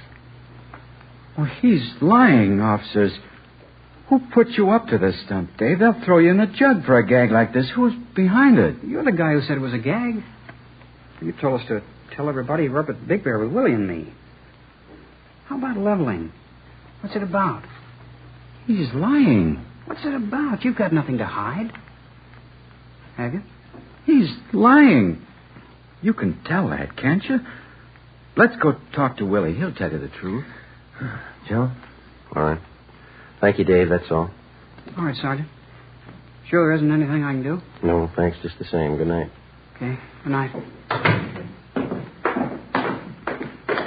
Anybody could tell he was lying. Isn't that right, Sergeant? Well, he's your friend, Buzz. Why do you say that? Well, he was just plain lying, that's all. Couldn't you tell? No, I couldn't. How about you, Ben? Not me. Why would he lie, Buzz? You told us he was your pal. Some kind of a stupid gag they're pulling. The gang in the fraternity I belong to, Dave's one of them. They've done it before. I don't know why they're lying, but they are. Where's your friend Willie live? Sir? You said you wanted to drive over and have us talk to Willie?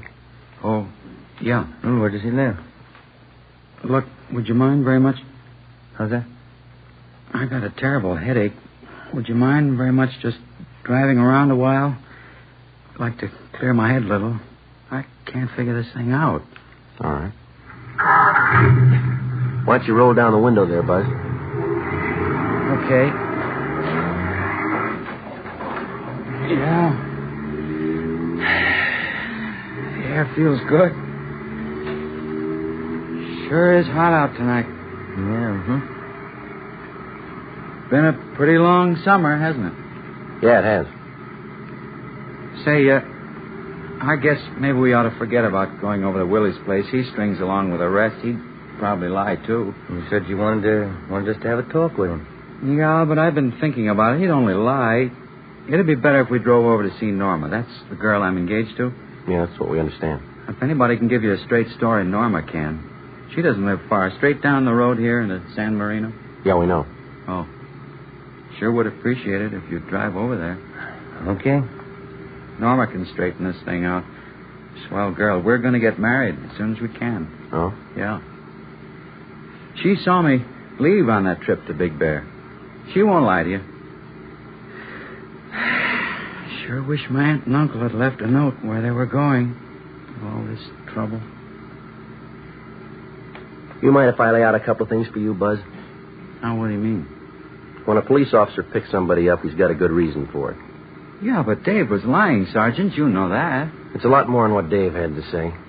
Now, you've done something wrong. We don't know what exactly, but we've got an idea, and we're going to find out. You can't prove anything. I got that cyanide for the garden. We use it around the house for different things. You don't use it in coffee cups. What happened, boy? Where's your aunt and uncle? Next turn for Norma's house, up by the signal. Turn left. Yeah. Come on, Buzz. You know what happened. You're going to have to face it sooner or later. If it's not tonight, then tomorrow morning or tomorrow night or the night after. But I don't know what happened. The facts say you do, and they're not going to disappear. Now, you made the problem. It's going to stick out in front of you till you find an answer. How about it? Norma will know what to do. Wait till I talk to Norma. Why don't you stand up and face it, boy? Getting your girl mixed up in this isn't going to help. She'll know what to do. Can she find your aunt and uncle? Can she? How about the 3 checks? How about them? Can she explain those signatures that you forged? Maybe those fingerprints on the cyanide bottle. Can she help you out there? Oh, look, Buzz, I believe you. You love the girl. Do you want her mixed up in all this?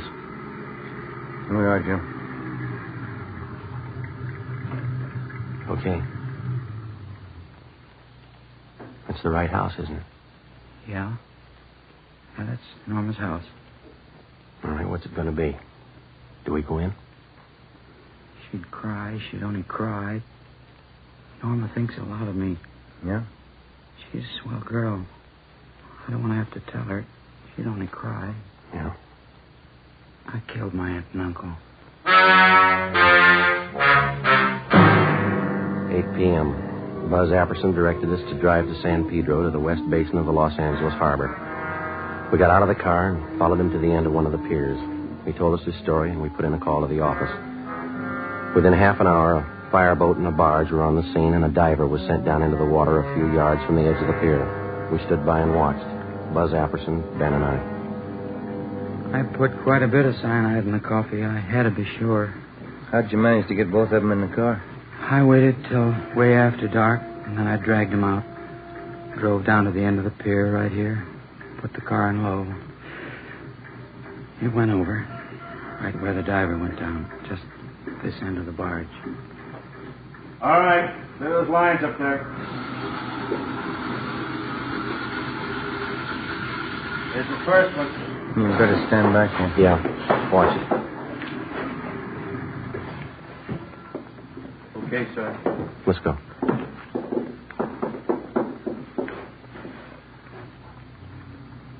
Buzz? Yeah. My aunt. Only one thing missing, Buzz. Sir? A reason. Why'd you do it? I'm not sure anymore. Stolen car trouble, I guess. My trial was coming up. All that trouble. I didn't want my aunt and uncle to go through all that. You mean that's why you killed him? I think so. I didn't want them to be ashamed of me. That must sound funny. Nobody's going to believe you. Suppose I don't. Yeah. Will it make any difference?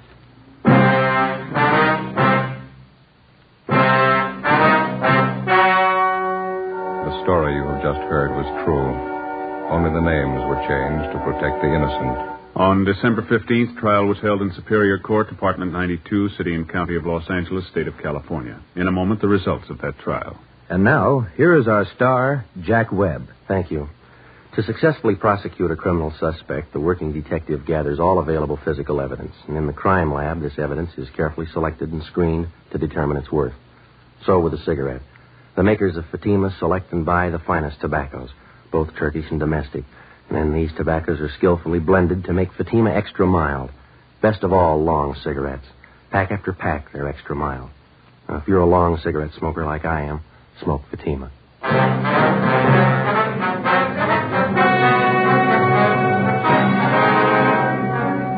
Frank Buzz Apperson was tried and convicted of murder in the first degree and sentenced to life imprisonment. He is now serving his term in the state penitentiary. You have just heard Dragnet, a series of authentic cases from official files. Technical advice for Dragnet comes from the Office of Chief of Police W.H. Parker, Los Angeles Police Department. Fatima Cigarettes, the best of all long cigarettes, has brought you Dragnet from Los Angeles. Coming up, Duffy's Tavern. Be sure to hear Theater Guild Sunday on NBC.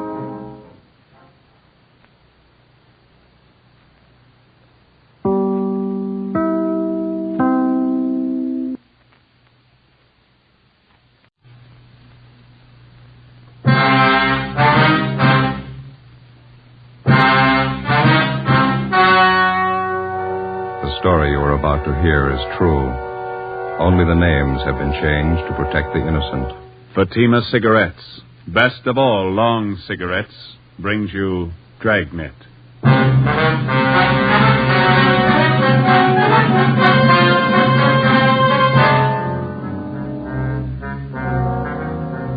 You're a detective sergeant. You're assigned to robbery detail. A small bakery shop in your city is held up. A man and his daughter are shot down without reason. Your job, get him. If you want a long cigarette, smoke the best of all long cigarettes. Smoke extra mild Fatima. Yes, Fatima is the king-size cigarette which contains the finest Turkish and domestic tobaccos superbly blended to make it extra mild, to give Fatima a much different, much better flavor and aroma than any other long cigarette. That's why Fatima has more than doubled its smokers coast to coast. Enjoy extra mild Fatima yourself. Best of all, long cigarettes. It's wise to smoke extra mild Fatima. It's wise to smoke extra mild Fatima.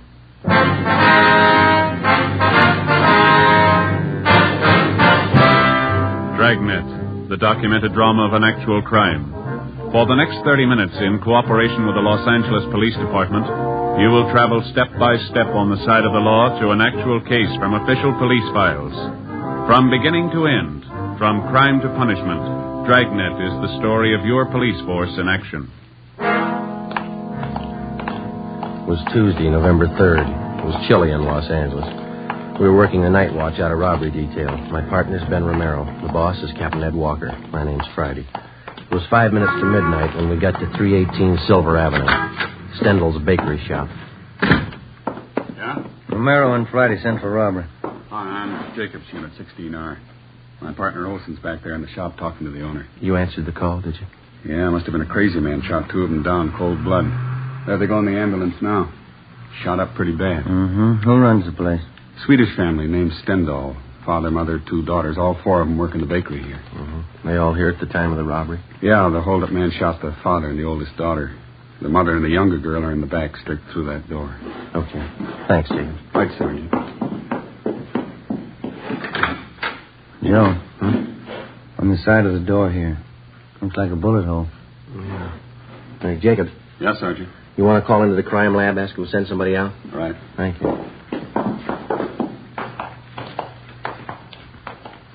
Hi, you Olson?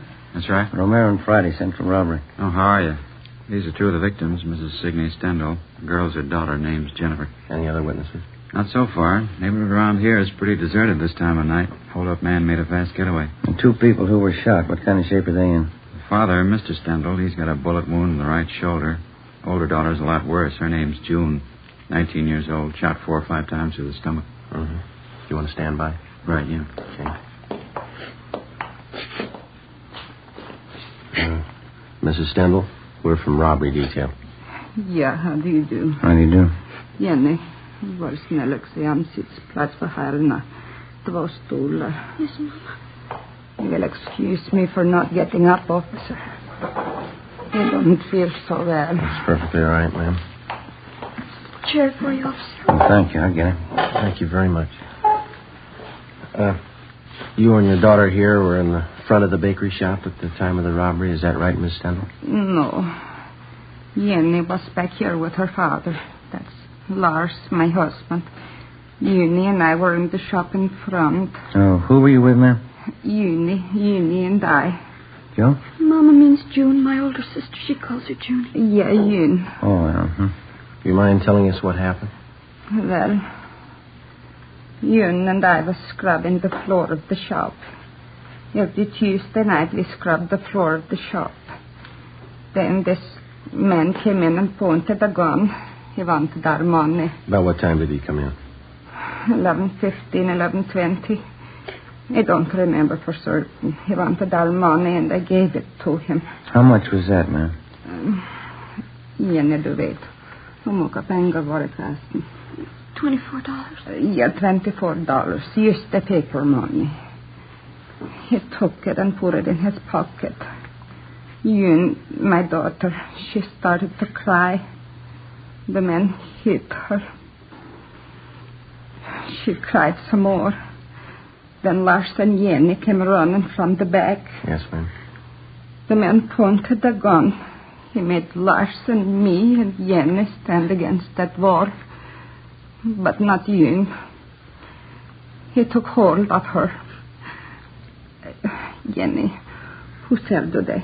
Den vägen din mannen, han var där. June was getting fresh with her, Mom. The man tried to get fresh with June officers. June hit him. He tried to drive out the door with... Yeah, June hit him.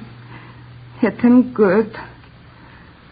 And he went like that, threw her against the counter and pushed June down. Crazy man. Crazy look. He kicked her. Mm-hmm. Then Lars, my husband, he ran at the man. He heard the gun loud. And Lars fell down. And I screamed. Yeah. Yen I screamed. I turned and I saw the man standing over Yun. He pointed the gun down at her. Yes, ma'am. Crazy look on him. He kept shooting her 4, maybe 5 times. Yumi screamed. She kept screaming. The man ran out the door. It's all right now, Miss Linda. Had either one of you ever seen this man before? No. No, neither did I. Would you know him if you saw him again? Yeah, I think so. I would, officer. I got a good look at him. He was wearing a blue cap like a baseball player wears. Mm-hmm. How'd he get away? Was he on foot or did he have a car? Nobody followed him, but after he left, I heard a car start up down the block, and then it drove away. Do you have anything else to add, Mrs. Stendhal? I hope you catch the man. He's bad. Please catch him. Yes, ma'am. We're going to try. Jenny, var snäll att ge mig Nichols ifrån kassen. Yes, Mom.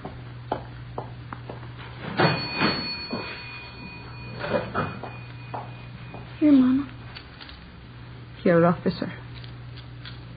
When you find the man, please call me. You keep the nickels. We'll call you.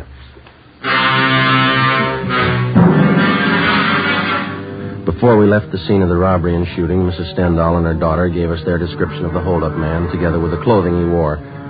The suspect had no outstanding physical characteristics that they'd noticed. The only thing unusual about his clothing was that he wore what appeared to be a baseball cap at the time of the hold-up. She described the cap as light blue with a visor. Together with Officers Bechtel and Lopez from Central Robbery, we canvassed the immediate neighborhood for other possible witnesses. We found none. The next morning, we went out to the hospital. The condition of the older daughter, June, was critical. We interviewed the father. He could tell us nothing. At 10 a.m., Mrs. Stendhal and her younger girl, Jenny, were brought to the office, and we started them looking through mug books of parolees previously convicted of armed robbery. Within 2 hours, both of them positively identified the picture of a recent San Quentin release as that of the hold-up man. His name was Harold Best. We started a quick rundown. You pulled the package on him? Yeah, here's the dope. Harold Best. Alias Harold Norris, alias Harold Thompson, alias Tom Norris. One term for armed robbery in Q. Got out 4 months ago. Ammo and description both matched. How about the ex-con files? You checking? He's registered. Did you get a hold of his parole officer? Yeah, 2440 Excelsior Avenue is rooming house. Well, that checks with the ex-con files. Parole officer says Best went to work 2 weeks ago at a filling station over on Vermont. Yeah?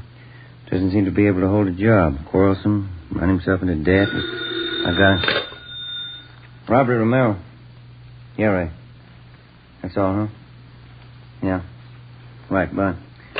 Ray Pinker at the crime lab. They checked the slugs taken from the 2 victims. Yeah? They came from a .32 caliber revolver. Probably a Colt. Mm-hmm. Anything else? That's it. Not too bad a start. We've had worse. Yeah. Maybe we can make that phone call pretty quick. 2 p.m. Wednesday.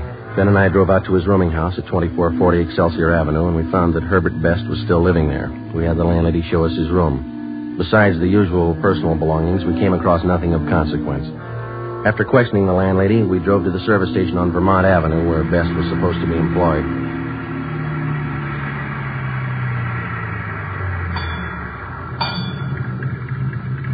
I don't see anyone around. Oh, hey, there's a fellow over there greasing your car in the right. Oh, yeah.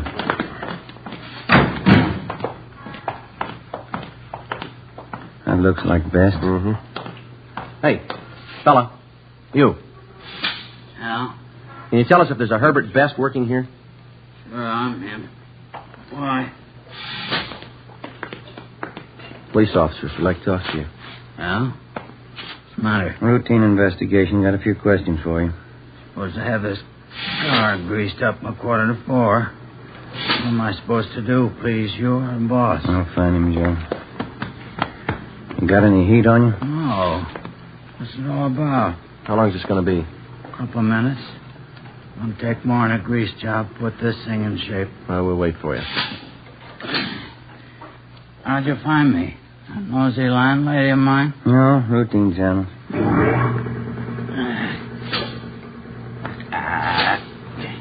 Every fettin' on this trap is froze. Piece of junk. Well, what's it all about? Got a few things to straighten out, Best. How long you been working here? You didn't drive out here for that. That's not your game. What's the pitch? Routine investigation. We'd like to know where you've been spending your nights. For instance? Sunday night? Where were you? Well, I don't know. I went to a show. Yeah, I saw a Mickey Rooney picture. Where? Downtown. I had a beer after the show. Come home. Well, how about Monday night? I went home after work. I was pooped. Went to bed early. Can you prove it? Landlady saw me come in, always snooping around. She ought to know if I was there or not. How about last night, Tuesday? Played some cards with a friend of mine, him and his wife, Penny Annie Booker. Where? Their place, it's down on Pico, near the park. You can ask them. What time did you get there? Well, I'm not sure. About 8 o'clock, I guess. What time did you leave? What's it all about? What time did you leave? Around midnight, yeah. Must have been around midnight. What'd you play with your friend and his wife? Poker. I lost as usual. Took a streetcar home, went to bed. Sure you didn't leave earlier? Of course I'm sure. It was around midnight, I remember. How do you remember? I looked at my watch. Good enough for you? What time did you get home? Well, it takes about a half hour on a trolley. Must have been about 12:30. Did your landlady see you come in? I don't know if she saw me or not. Always snooping around. Probably did. You're not sure? No, of course I'm not sure. She looks for me. I don't look for her. You own a gun, Best? You know better than that, copper. Ex-cons can't have a gun. Your friend and his wife. Now, they're going to back you up if you were playing cards with them till midnight? Why not? I was. Say, there's a boss looking for me. I better let him know I'm here. Just a minute, Best. Yeah? What's that you got in your back pocket there? Huh? In your back pocket, the right one there. Oh, this? Yeah. Baseball cap. Why? 4 p.m. Ben and I checked the suspect's locker at the service station and then drove him back to the office, the interrogation room. We continued questioning him. He denied any knowledge of the holdup and shooting at Stendhal's bakery shop the night before. We asked him again about the friends he was supposed to be playing cards with at the time of the robbery. He told us that they lived over on Pico, but he couldn't remember the address. He volunteered to direct us there, but he said they wouldn't be home.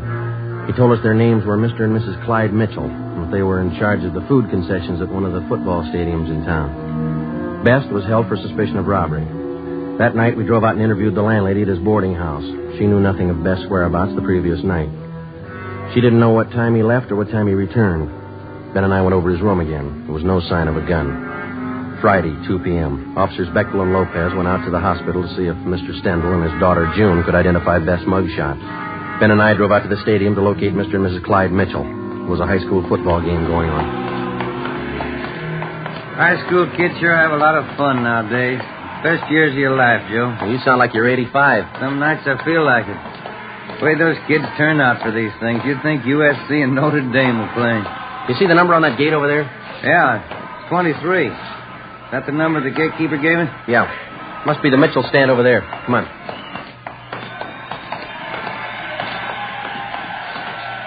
Oh, miss, can you tell us where to find Mr. and Ms. Mitchell? Yeah, around back to the stand. You knock on the door. Thank you. Yeah, come on in. You're Ms. Mitchell? That's right. What is it? Police officers. I'd like to talk to you if you have a few minutes. All right, I'm having a bite of lunch, but come on in. Shut the door. Yes, ma'am. Thank you. Lousy food business. You never get a chance to feed yourself. Yes, ma'am. Hey, care for some of these? New kind of potato chip. Revolutionary, it says. Oh? Mother Thompson's puff chips, flavored. Got all kinds, see? These here are a combination, see, garlic and eggplant. Sure tastes different. Have some? No, thank you very much. I would. Thank you. See, we're inquiring about a friend of yours, Ms. Mitchell. Maybe you can tell us something about him. Oh, who's that? Man by the name of Herbert Best. Herb? Yeah, old-time friend of my husband's. What do you want to know? You see him quite often, do you, Miss Mitchell? Mm-hmm. Once, twice a month. Clyde and I play cards or go out bowling with him. Herb's pretty good company. Uh-huh. When's the last time you saw him? Early this week, Tuesday, I think it was. Sure, it was Tuesday. See, yeah. It was. We played cards. Why? That's your place? That's right, a little poker. Clyde and Herb and me. What time did Best get to your place, Ms. Mitchell? Right after I finished up with the dinner dishes, around 7:45, I'd say. How long did he stay? A couple of hours. We sat around, had a few drinks, played poker, nickel limit. What time did he leave? Do you remember that? A little before 10, I think. I'm sure that mammoth's important. Sure as I can be. Must have left before 10 because Clyde and I listened to the 10 o'clock news alone. Then we went to bed right after. Your friend Best tells us he didn't leave your place until midnight. Oh, that's not right. There must be mixed up. He left before 10, I'm sure of that. All right, Miss Mitchell. Thank you. Say, I hope I haven't said anything I shouldn't have. I know Herb's an ex-con. Yeah, He likes to gamble. You're not checking up on him for Tuesday night, are you? that's right. You playing too much poker? We're not playing enough. 3:30 p.m. We located Mr. Mitchell, corroborated his wife's story, and then we went back to the city hall. Officers Bechtel and Lopez were waiting for us. They told us that they had seen Mr. Stendhal and his daughter, June, at the hospital. Both of them had identified Herbert Best's mugshot as that of the holdup man. At a show-up, Mrs. Stendhal and her daughter identified Best. We checked auto records for all stolen cars that might tie in. There were none. We then started to work on the theory that he had taken a bus from his friend's place where he had been playing cards to the Stendhal bakery where the shooting took place. Lopez and Bechtel rode the bus over the same route. It took 43 minutes. Plenty of time for Best to have gotten from one place to the other, even on a slow run. We interviewed the bus driver who'd been on duty that particular line Tuesday night between 10 p.m. and midnight. He identified Best as one of his passengers, but he didn't remember where he got off. The next morning, Ben and I met with Ed Walker, captain of robbery. Hi. How'd you make out? Just saw the deputy DA. Laid out the case for him. Yeah? We got the complaint. He'll be arraigned this afternoon. How strong a case you got? Well, each one of the Stendhal family identified Best. His alibi didn't stand up for Tuesday night. Uh-huh. And we got that bus driver. He tapped Best, too. And that blue baseball cap. All we need now is the holdup gun. I hate to spoil it for you. This letter just came through in the mail. Have a look. Thanks. What do you think? I read in the paper this morning about Herbert Best. You got the wrong guy. I'm the one who held up that bakery. Every detail about that robbery's written down in that letter. The information wasn't in the newspaper story. Nobody else but the hold-up man would know all those details. Yeah, wait a minute. Listen to this. Yeah? If you don't believe I'm the right man, I'll shoot up a couple of more jerks. Next time, I'll kill them. It's no crank letter. No, it isn't. You got the wrong man.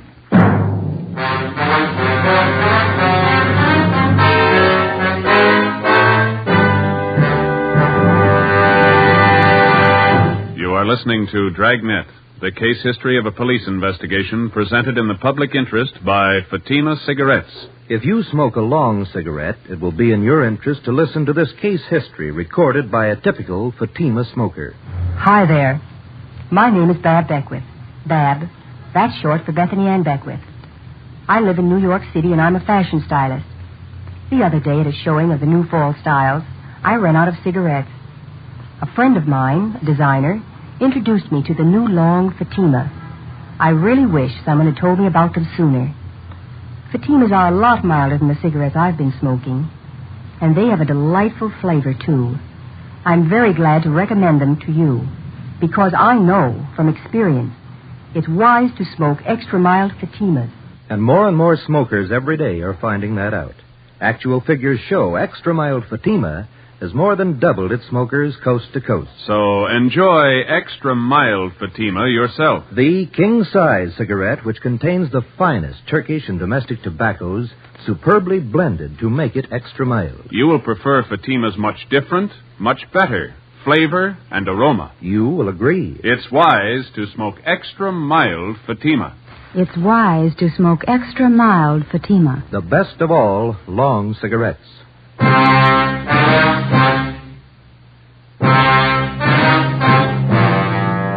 After we received the anonymous letter in the mail confessing to the Stendhal bakery holdup, we met with the deputy district attorney. We acquainted him with the new facts in the case. That afternoon, the charges against Herbert Best were dropped. We started again at the beginning. 10 a.m. Monday, November 9th. The members of the Stendhal family were again shown mug books of ex-cons with robbery records. This time they picked out 8 mug shots of known robbery men, each with a marked resemblance to the original suspect, Herbert Best. Together with officers Bechtel and Lopez, we started checking them out. The first 2 days, we tracked down 4 of the 8. All of the 4 were in the clear. 5:15 p.m., we got back to the city hall, the carpool. See any empty spots, Joe? No, but don't park it in any one of the city councilman's stalls. Yeah, I might get sore. Well, why don't you pull up here? Boyd will take care of it. Yeah, okay. That's good right here.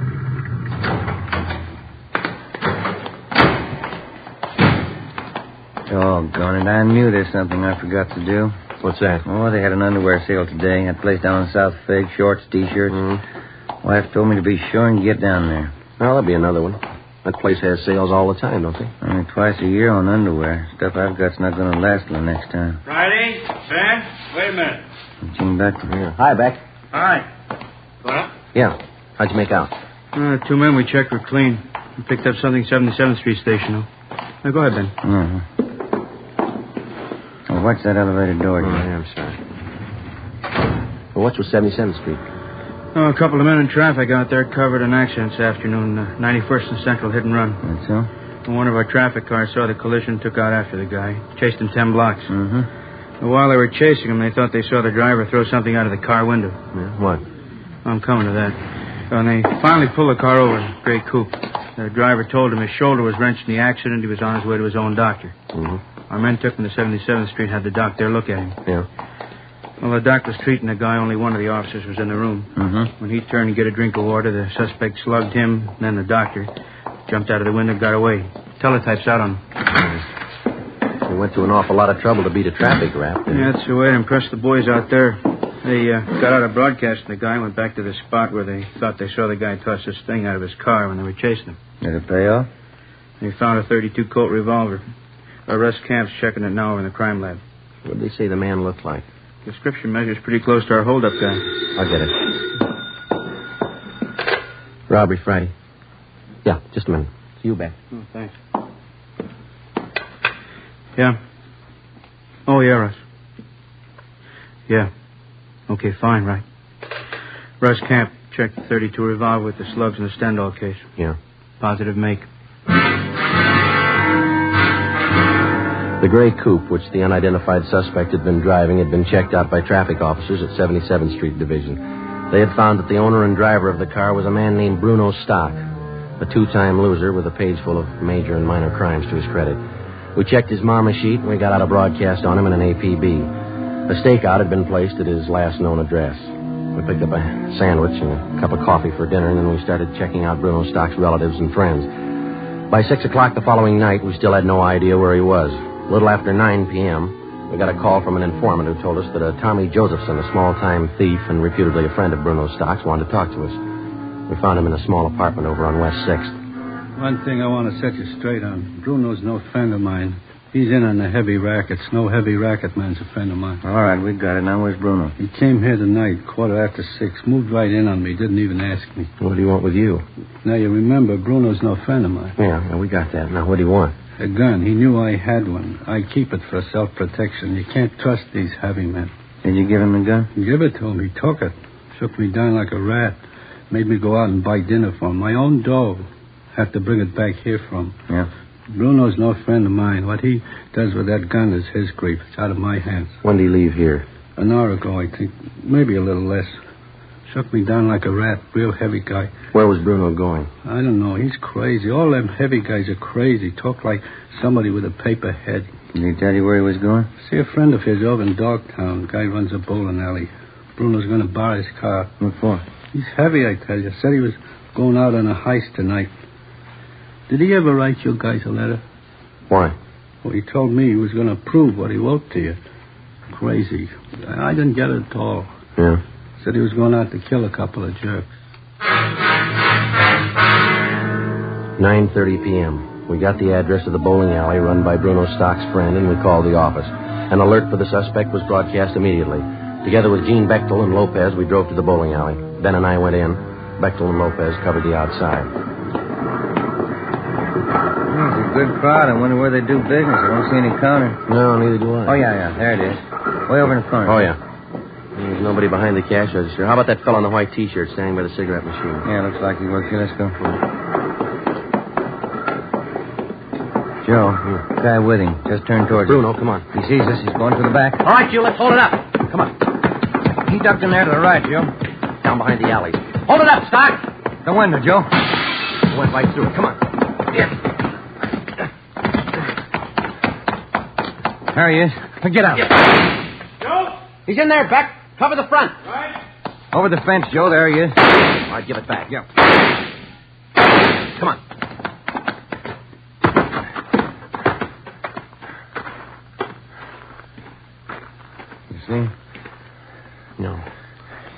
be in the yard someplace. Yeah. Where'd it come from? I can't see. Keep down. Backstairs of that house. There he is. Give it up, Doc! All right, mister. Your tag? Come on.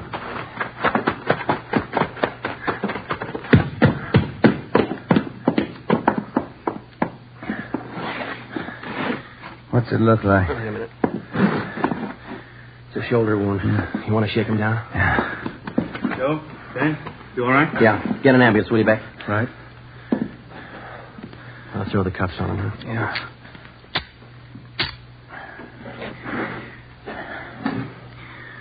Well, that's it, Joe. Yeah. Where you going? I got a phone call to make.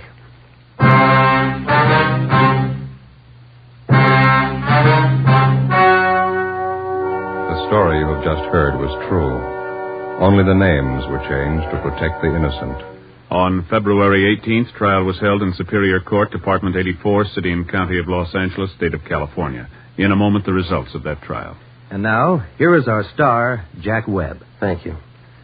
In the Record Bureau of all Metropolitan Police Departments, there's a special file in which all known criminals are cataloged and cross-indexed according to identifying marks.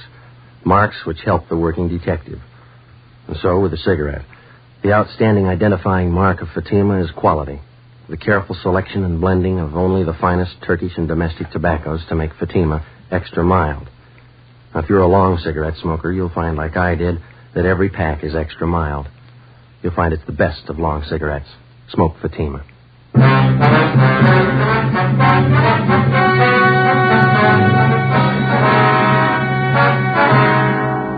Bruno Alfred Stock was tried and convicted of first-degree robbery and assault with intent to commit murder, 2 counts. Because of his prior convictions, he was adjudged an habitual criminal and sentenced to a life imprisonment. He is now serving his term in the state penitentiary. You have just heard Dragnet, a series of authentic cases from official files. Technical advice for Dragnet comes from the Office of Chief of Police W.H. Parker, Los Angeles Police Department. Fatima Cigarettes, the best of all long cigarettes, has brought you Dragnet from Los Angeles. Coming up, Duffy's Tavern. Next Tuesday, it's Fibber McGee on NBC.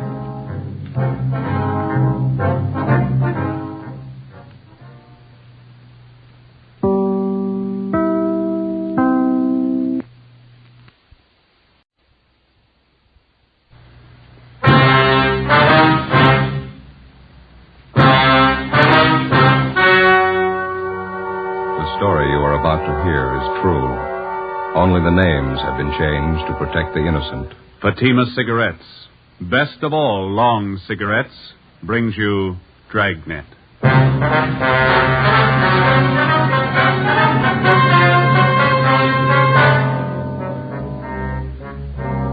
You're a detective sergeant. You're assigned to burglary detail. Unidentified thieves start a campaign of burglaries in your city. Homes are broken into and stripped of their furnishings. There's no lead on the criminals. Your job, get them.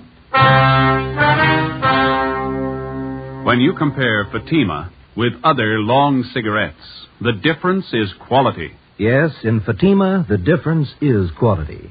If you want a long cigarette, smoke that best of all long cigarettes. Smoke extra mild Fatima. Fatima is the quality king-size cigarette because it contains the finest Turkish and domestic tobaccos superbly blended. And Fatima is extra mild with a much different, much better flavor and aroma than any other long cigarette. Because of its quality, its extra mildness, its better flavor and aroma, Fatima has more than doubled its smokers coast to coast. Enjoy extra mild Fatima yourself. It's wise to smoke extra mild Fatima. Because in Fatima, the difference is quality. Yes, in Fatima, the difference is quality. Smoke Fatima, the quality king-size cigarette. Best of all long cigarettes.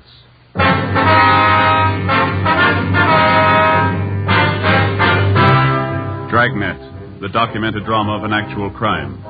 For the next 30 minutes, in cooperation with the Los Angeles Police Department, you will travel step by step on the side of the law through an actual case from official police files. From beginning to end, from crime to punishment, Dragnet is the story of your police force in action. It was Monday, August 3rd. It was warm in Los Angeles. We were working the day watch out of burglary detail. My partner's Ben Romero. The boss is Thad Brown, chief of detectives. My name's Friday. I was on the way back from the business office, and it was 9:25 a.m. when I got to room 45, burglary detail. Did you get all the money together, Joe? Yeah, $1 from each man in the detail. We got to buy the gift. When's Austin going to get married? Next Sunday. We haven't got too much time. I don't know why we always have to pick out the gift. Well, somebody has to do it. You got any ideas what we ought to get him? Talked to my wife over the weekend. She thinks it'd be nice if we get him something to start housekeeping with. Maybe some nice kitchenware, table lamp. Yeah, I don't know if we have enough dough for a good lamp. But maybe they might like a bedspread. You can always use them. Or maybe a nice wool blanket, huh? I don't know. Got to be careful about those personal things. What do you mean? What's personal about a blanket? Well, we don't know much about the girl Austin's going to marry. She might not need any. Excuse me. Could you tell me something? What's that? Could you tell me something? Well, what do you want to know, little girl? Is this where you come to report about stolen things? Oh, no, that all depends. Why don't you come on in and tell us all about it, huh? Thank you, I will. Like to sit down, little girl?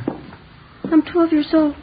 I'll stand if it's all right. All right. Now, would you like to tell us what's been stolen? Everything. Hmm? Everything's been stolen. We came back this morning and found it that way. Grandpa's awful mad. Mm-hmm. Maybe we better get the facts to start with. What's your name? Ruth Ann Marie Jeanette. Jeanette. Is that your last name? No, Snyder. Ruth Ann Marie Jeanette Snyder. Did you come down here alone, Ruth? Yes, Grandpa sent me. He's awful mad. Where do you live? With Grandpa. Where's that? Over on College Avenue. Grandpa's leg's bothering him. Arthritis. So he told me to come down and tell you about it. About what, man? Everything. We came back this morning on the train, and when we got home, we found everything was stolen. It's terrible. What do you mean by everything? I walked all the way over here to tell you. I'm thirsty. Is there a drinking fountain in the hall? Oh, we've got a cooler over here. Let me get you a cup, huh? Thank you.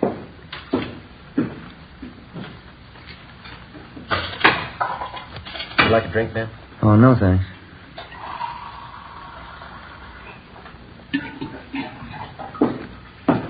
All right, little lady. Here you are. Thank you very much. Now, would you like to tell us what it's all about? Grandpa and I got back to Los Angeles on the train this morning. We've been on a trip back to Indiana. Uh-huh. We took a taxi cab home from the station. When we got there, everything was gone. Everything but the rug in the dining room. Yeah? All the furniture, every single bit. The sofa, the chairs, my desk upstairs, the stove. Everything's been stolen. I want you to find it. Means someone broke in while you were gone and took all your furniture. Is that what you think? You know they did. The lock on the back door, it was broken. They took everything but the dining room rug. That's why Grandpa's home now. He thinks the crooks will be back. He's sitting on the rug because he says if they take that, they'll have to take him, too. We better hurry. Yeah? Grandpa's not very big.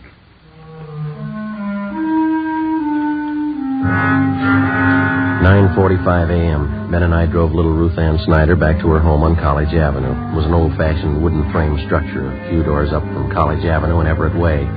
Ruth Ann showed us inside and introduced us to her grandfather, Mr. John H. Snyder, age 78. He told us that a year ago, he and his wife, Ruth Ann's grandmother, had come to California from Indiana and rented the house on College Avenue. The grandmother had fallen ill and passed away suddenly 3 weeks ago.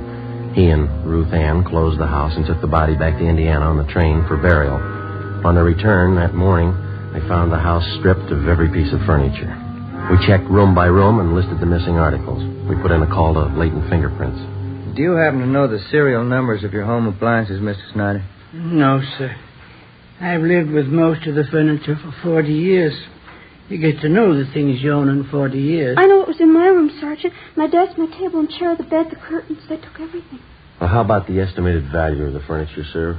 What would you say it was worth? Dollars and cents? Oh, I don't know. What's a house full of furniture worth to anyone? Guess everybody puts their own value on their things. Yes, sir, they do. Solid walnut dining set. A wedding present. Mahogany front room table. A solid, too. It cost money in their day. All gone.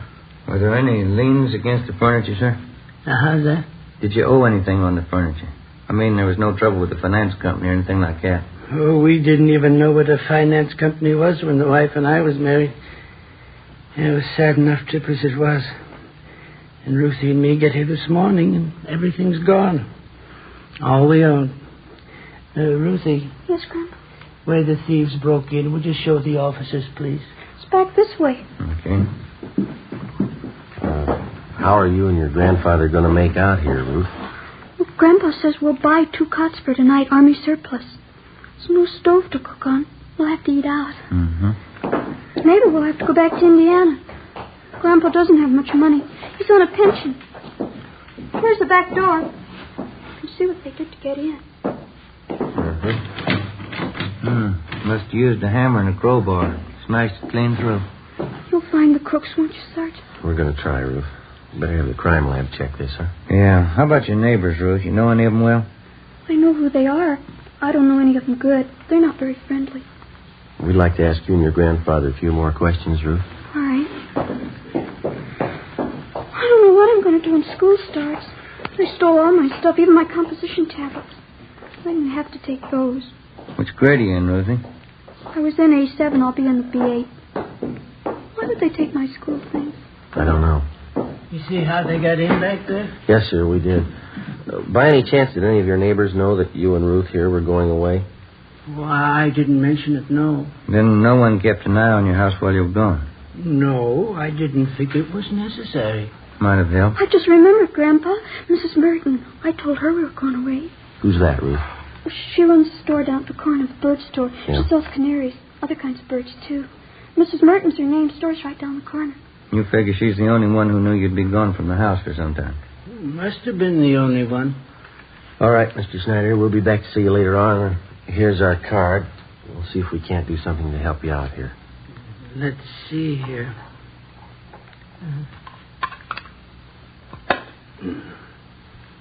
Friday, Romero, burglary detail. All right, thank you, boy. Ruthie will show you to the door. Yes, Grandpa. I'm Miss Snyder. Goodbye, sir. Oh, say there. Yes, sir. Guess you understand, but I'd like to apologize anyway. I just couldn't do it. What's that, sir? Offer you a chair.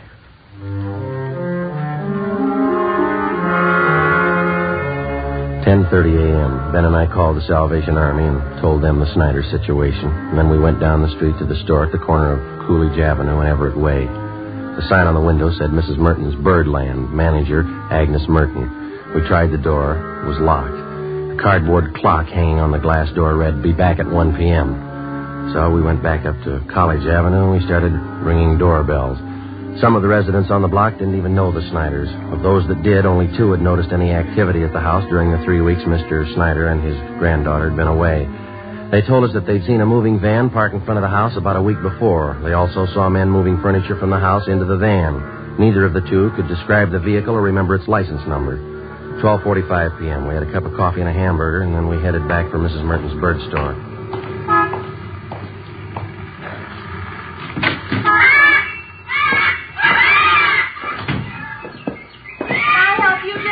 Yes, ma'am. Police officers. Have a few questions for you. Certainly. Something about birds? No, ma'am. About one of your neighbors. Oh. The Snyders? They live just up the street from me. Oh, yes, old couple. Poor Mr. Snyder passed away, a few weeks ago. Yes, ma'am, we know. They have a wonderful granddaughter, Ruthie. She and I are getting to be great friends. The Snyders having some kind of trouble? We're investigating a burglary at their house. Oh, is that so? Now, you be quiet, Mary. You heard what I told Blackie. Just eat your food and be quiet. I guess you knew the Snyders had been away for the last few weeks. Yes, I did, but they're back. I saw Ruthie pass the window this morning. Have you noticed any activity around the Snyders' house since they've been gone? Well, yes, I did. And just what you noticed, Miss Merton? Well, it was 7 or 8 days ago, I think. Some white moving truck stopped in front of their place, and 2 men started moving out Snyder's furniture. Uh-huh. Thought it was a little strange because Ruthie hadn't told me anything about moving. In fact, she said definitely she and her grandpa were coming back after poor Mrs. Snyder's funeral in Indiana. Did you investigate it all, ma'am? Excuse me. Who is that? You, Fred? Yes, you ought to be ashamed. You can see I'm busy. Another outburst like that, and all 3 of you, Fred, Blackie, Mary, I'll take care of you. Now, where was I? You saw the moving van in front of the Snyders. Oh, yes. And I went up to the moving men and asked them if the Snyders were going back to Indiana. Well, of course, they didn't know anything about it. Did you inquire at the Snyder's house? Well, no, it so happened I didn't. I was on my way to one of the big aviaries in the valley, and I just didn't have time to stop. How about the moving vans? You happen to notice the license? I don't remember the numbers. Any identifying marks about the truck you might remember? Maybe a sign on the side? Yes, the side of the truck was painted white, and there was large blue lettering on it, van and storage, it said. I remember that much. Was that all? Well, yes, as I said, I was in a hurry. I had to pick up 3 sick canaries out in the valley. Is there anything else about the incident you can remember? Anything at all? No, I'm afraid not. Well, thank you very much, Mrs. Merton. Here's our card if you happen to come across any further information. Yes, all right. I'll have to go see the Snyders. Maybe I can help. Fine. Goodbye, ma'am. Thank you very much. Yes, goodbye. Bye. Fred, now you step up just a minute. Fred? Yeah, not much help there. Not much. Give me an idea, though. Wedding present for the Austins. Yeah? Maybe a couple of canaries? In a nice cage?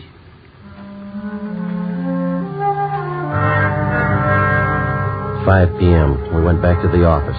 Reports had come in from 2 more victims.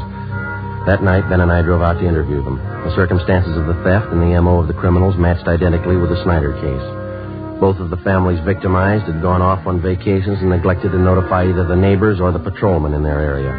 Both had allowed daily newspapers to collect on their doorsteps in their absence and otherwise left signs that their homes were vacant.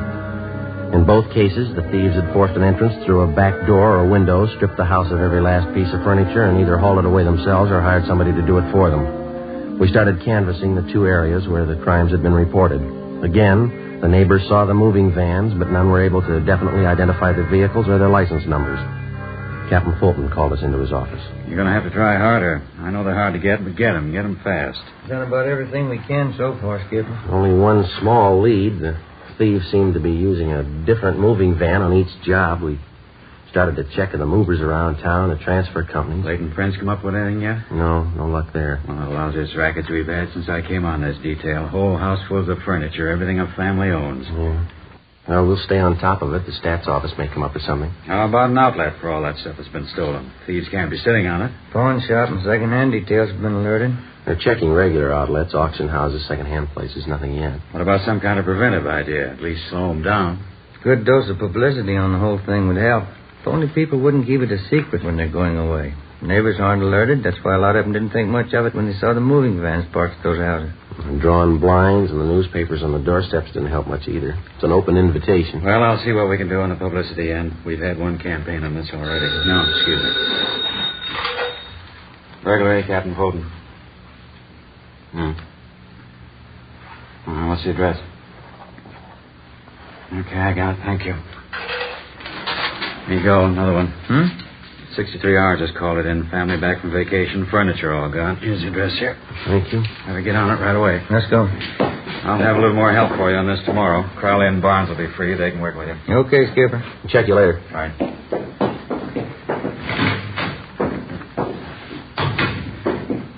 Sergeant Friday? Oh, yes, you ma'am. remember me, don't you, Mrs. Merton? Oh, sure. The bird store. Yes, ma'am. How are you? Well, they told me to wait here. I guess everything will be all right now. Yeah? I saw it today on Olive Street. Here.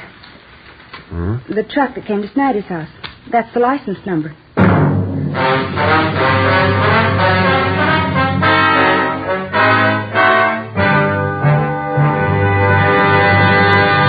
You are listening to Dragnet, the case history of a police investigation, presented in the public interest by Fatima Cigarettes. It's amazing how many long cigarette smokers are changing to extra mild Fatima. Here is the actual report. From coast to coast, Fatima has more than doubled its smokers. Here is the reason why. When you compare Fatima with other long cigarettes, the difference is quality. Yes, in Fatima, the difference is quality.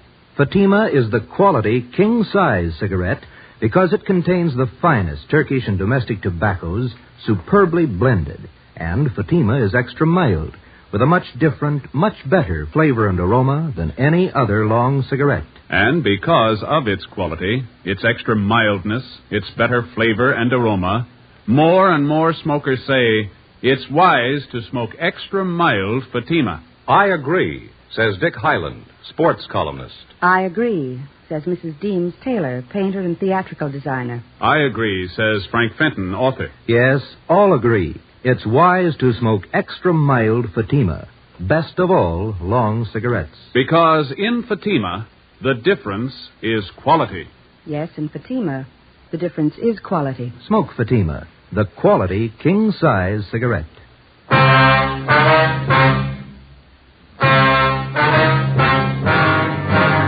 Tuesday, August 11th, 6 p.m. The license number, which Mrs. Merton had given us, was checked through DMV. We found that the truck was registered in the name of a local second-hand furniture dealer by the name of Ralph Grismore. We checked his name through the police commission and in the I Bureau. He had a good reputation, no criminal record. Early the next morning, we picked up Mr. Snyder and his granddaughter, Ruth, and we drove to Grismore's second-hand furniture store. We identified ourselves and asked to look at his buy book. Under the date of July 27th, Grismore had recorded the purchase of more than 3 dozen articles of furniture from a house on College Avenue. The address was that of the Snyders. The man and the woman, Sergeant, they said they'd sold their house and they were going east. Man said the company he worked for transferred him to Boston. Told me he had to get back to take over his new job. Would you recognize the people if you saw them again, Grismore? Sure, I think so. The woman was a great talker. She said they figured on selling the stuff piece by piece. They'd get more, but since they had to leave town the next day, she decided to sell the whole lot to a dealer. You got the furniture for a pretty low price, didn't you? Pretty good price, yeah. That's why I went along in the fast deal. Wasn't going to talk myself out of a bargain. They wanted to sell fast, so I wanted to buy. I didn't think anything was wrong. Sergeant? Yeah, Mrs. Snyder? Our walnut dining room set. That's it right over there. You sure, Mr. Snyder? A cigar burn on top, just above one of the legs. Know it anywhere. Seems to me that's our mahogany table. I'll look. Sergeant? My table and my desk, here they are right here. My school stuff, too. All right, Ruthie. Yeah, they sure stuck me all right. That's the last fast deal I ever make. How did they contact you, Grismore? What kind of approach did they use? Called me on the phone, and I came out and gave them an appraisal on the stuff. Nothing suspicious about either the man or the woman. That's so? She was in a house dress, bandana around her head. The guy was in old clothes, just as homey as you please. Looked like he was doing a little repair work around the house, you know. Mm-hmm. You notice if they had a car parked by the house? Well, no. Matter of fact, I didn't. There wasn't any in the driveway. Mm-hmm. No argument over the price you offered them for the furniture? No. They seemed to hesitate a little, but they took my first offer. I thought I had a good deal. I don't know. How'd they react after you agreed on a price? In a hurry? Said they had to board a train that night for Boston. They asked me to get the furniture out right away. Mm-hmm. The woman said they had other business to wind up, so if they weren't at the house when I came back with the van, why, she'd leave the back door open for me. I guess you realized you were going to have to place a hold on this furniture that you bought. Yeah, I know. I got no one to blame but myself. And you gave this man and woman a check for the full amount of the sale. Is that right, Grismer? $550 down the drain. Do you have the cancel check? No, not yet. If you like, you can probably get it from the bank. Don't imagine those crooks would waste any time cashing. Mm-hmm. We'd appreciate it if you'd run down to the bank with us now. Okay, sir. Sergeant, could I speak with Mr. Grismore? Sure, Mr. Snyder. Mr. Grismore. Yes, sir. I'm sorry about all this. I didn't know. Oh, I understand, sir. You buy furniture, don't you? Yes, sir. What could you give me for 2 Army surplus cots? Grismore made arrangements to round up Mr. Snyder's furniture and ship it back to his home. Then we took him down to his bank where he recovered the canceled check for $550. The endorsement read, Mr. Thomas Butterworth. According to the bank teller who waited on them, the suspects had cashed the check shortly after the sale of the Snyder's furniture. From the second-hand dealer and the clerk at the bank, we got a complete description of the man and woman known as Mr. and Mrs. Butterworth. We also had photostatic copies made of the check and specimens of the handwriting from the endorsement. From the descriptions, we checked the suspects through the stats office. We got nowhere. During the next 2 weeks, we found 6 more second-hand dealers who had been taken in on the same furniture deal. The description of the man and woman matched, and so did the handwriting and the endorsements on each check. There was only one variation. The couple went under a different name on each occasion. Wednesday, August 26th, 9 a.m. 12 cases like this today, is that right? That's it, Captain. Got the description, M.O. handwriting. Still can't reach him. Those thieves have been freewheeling for a month now. What's going to take to stop them?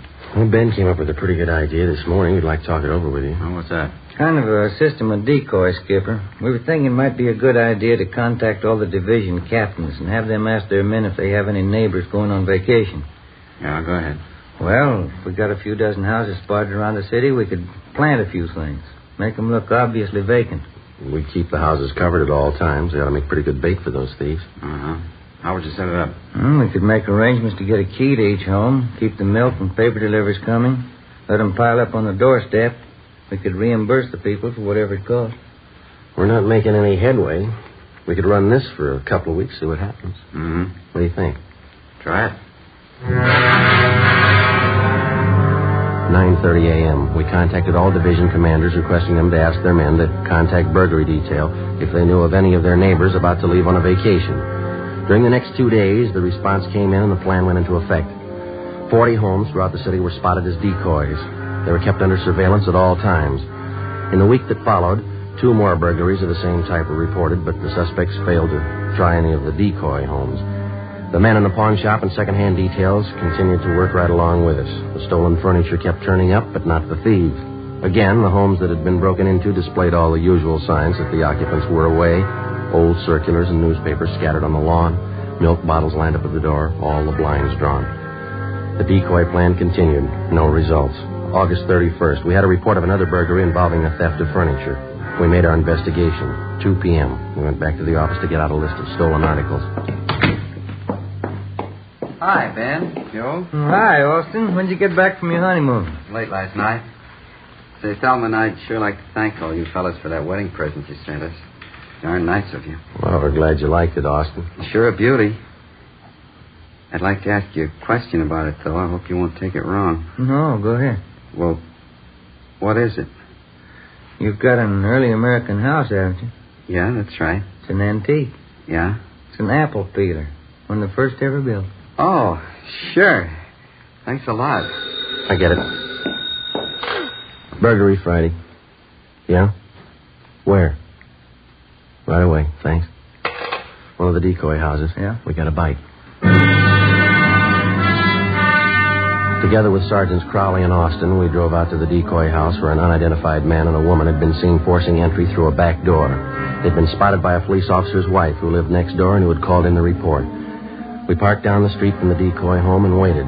5 minutes passed. We saw a woman dressed in a housecoat come out onto the porch of the house, look up and down the street, and then go back inside. A few minutes after that, a gray Chevrolet sedan pulled up in front of the house. A man in a dark suit got out and entered through the front door.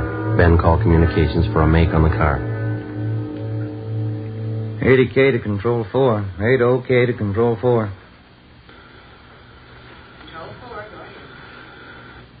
Request DMV on 6 Mary 6778. Repeat, 6M 6778. Information urgent. Roger, 80K. KMA 367. We waited. There were no signs of activity from the decoy house. 2 minutes after Ben put in the call, we got our make on the gray sedan. Control 4 to 80K. 80K, go ahead. 6 Mary 6778. 6M 6778 is registered to the Donahoe Furniture Company. Legal the same. 7811 Harvard Boulevard. It is a Chevrolet Deluxe 2-door sedan, 1941 model. Engine number C6VA4414. 80K, Roger. KMA 367. A few minutes after the call back, a moving van drove down the street and backed into the driveway of the decoy house. The sign on the side of the van read Donahoe Furniture Company. 2 men got out, went up to the front door, and were let in. They came out in a couple of minutes and loaded a sofa into the moving van. Okay, Joe. Crowley and Austin get the sign. Yeah, here they come. Let's go. Hey, you and Crowley want to cover the back, Austin? Right. Let's go, Crowley. Yeah. Come on, Ben. Mm-hmm.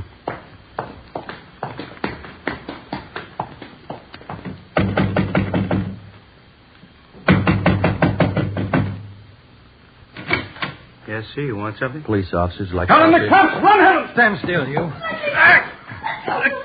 Austin and Crowley got her. All right, hold still, mister. Oh, Hold still. Hey, what's this all about? You cops? That's right. You? Max Donahoe. I'm buying this lot of furniture. Something the matter? You're buying from the wrong people. They're not the owners. You better have your men move that stuff back in the house. Okay, if you say so. all right, lady, relax. Take it easy, Helen. There's no use fighting. They got us. Whose fault is it? I told you luck doesn't last forever. Okay, all right. Don't make it worse. All right, let's go. I'll take her, Austin. You better fix your shirt. Yeah. Come on, lady. Get your hands. Hey, what's the matter with your shirt, Austin? Look, Must have happened when she tried to get away. Yeah, lipstick all over the collar there. Doesn't look very good. No, it doesn't. What are you going to tell your new bride? I got nothing to hide. I'll tell her the truth. Yeah? She'll believe me. Won't she?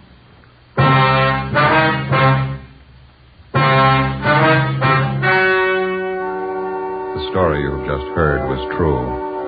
Only the names were changed to protect the innocent. On November 25th, trial was held in Superior Court, Department 87, City and County of Los Angeles, State of California. In a moment, the results of that trial. And now, here is our star, Jack Webb. Thank you.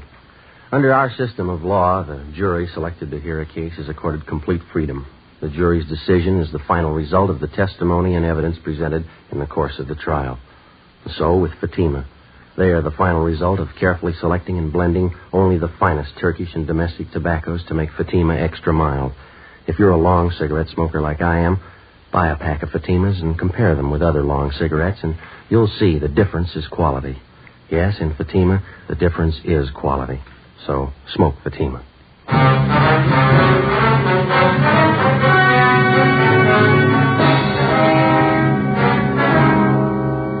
The suspects were identified as Mr. and Mrs. Thomas Dunbar.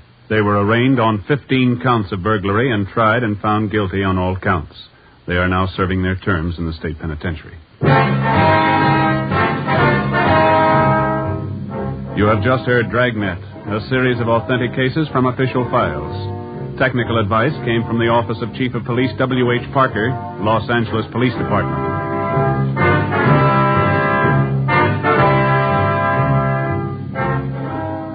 Fatima Cigarettes, the best of all long cigarettes, has brought you Dragnet from Los Angeles.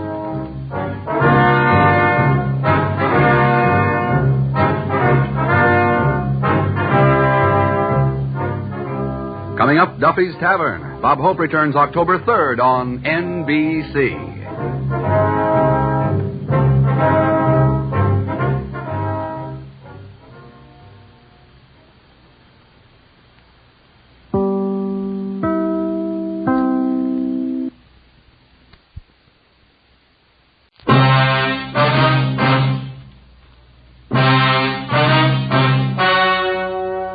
The story you are about to hear is true. Only the names have been changed to protect the innocent. Fatima Cigarettes, best of all long cigarettes, brings you Dragnet.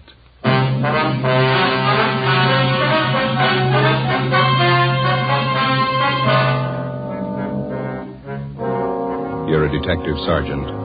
You're assigned to homicide detail. A socially prominent citizen is plotting to kill his wife. He tells you his plans for the murder. He hires you to do the killing.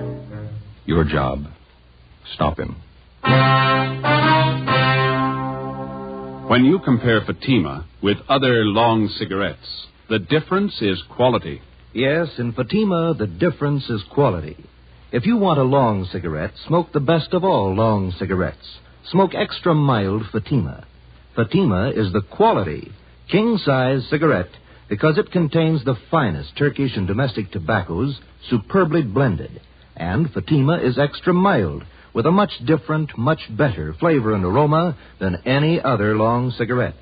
Because of its quality, its extra mildness, its better flavor and aroma, Fatima has more than doubled its smokers coast to coast. So enjoy extra mild Fatima yourself. You'll find king-size Fatima different from other long cigarettes. They cost the same, but in Fatima, the difference is quality. Smoke Fatima, the quality king-size cigarette. Best of all long cigarettes.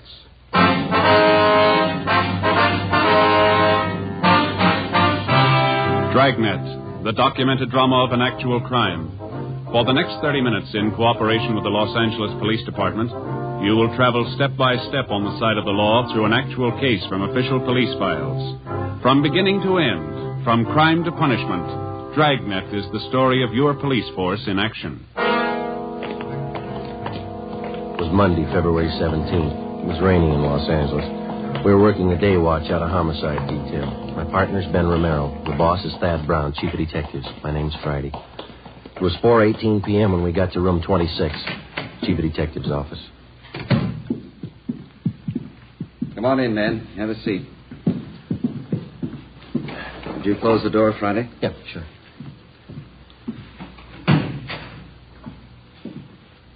Captain Steed, Sergeant Romero, Sergeant Friday. I'd like to have you meet Special Agent Ray Kimball, Public Utilities Commissioner. Mr. Kimball. Mr. Kimball. And his friend, Mr. Trudeau. How do you do? Mr. Trudeau. How are you, sir? Gentlemen, Mr. Kimball and Mr. Trudeau here have some important information to give us. Mr. Trudeau, would you like to repeat for these officers what you told us a few moments ago? Yes, sir. Well, a friend of mine wants me to kill his wife for him. I'm convinced he means to go through with the thing. Naturally, it goes without saying that Kimball here will back up the veracity of the story. Well, Mr. Trudeau, who is your friend? How long have you known him? His name's Charles Stone. Guess maybe you heard of him. Owns a string of warehouses around town. I used to work for him. Oh, yeah. Go ahead. Well, the other day he called me and asked me if I was working. I told him no. Then he asked me to meet him in front of the public library. And that was last Saturday afternoon. Did you meet him? Yes, I did. And he took me to a bar in the neighborhood, started telling me all about his troubles at home. Mm-hmm. He said his wife was stepping out on him, running around with other men. Well, we had quite a few drinks, and I guess I thought that's what accounted for it. What's that, Mr. Trudeau? Well, he leaned toward me and he said, "Here's the dope. The wife and I haven't been getting along well at all for about a year. She's stepping out with some other guy on me, and to make a long story short, well, that's when he told me. I see. He said, I want to lose her. What do you say? Well, I told him I didn't quite get the drift of the thing, and then he said, I want my wife killed. I'll pay you $1,000 for the job. Mr. Trudeau, have you any idea why he contacted you on this thing? Well, I don't know, other than the fact that I hadn't been able to work for some time. He knew I needed the money pretty badly. As soon as I was sure he wasn't kidding about the murder, I told Mr. Kimball here. He's an old friend of mine. Yeah. He said the only thing to do was to take it to the police. Did this Mr. Stone make this proposition to you more than once? Yes, he did. Kept reminding me how much I could use the $1,000. Well, all I could say was that I knew his wife too well. I couldn't do it. And what did Stone say to that, sir? Said I had cold feet. Told me I was just like another man he'd lined up to kill his wife.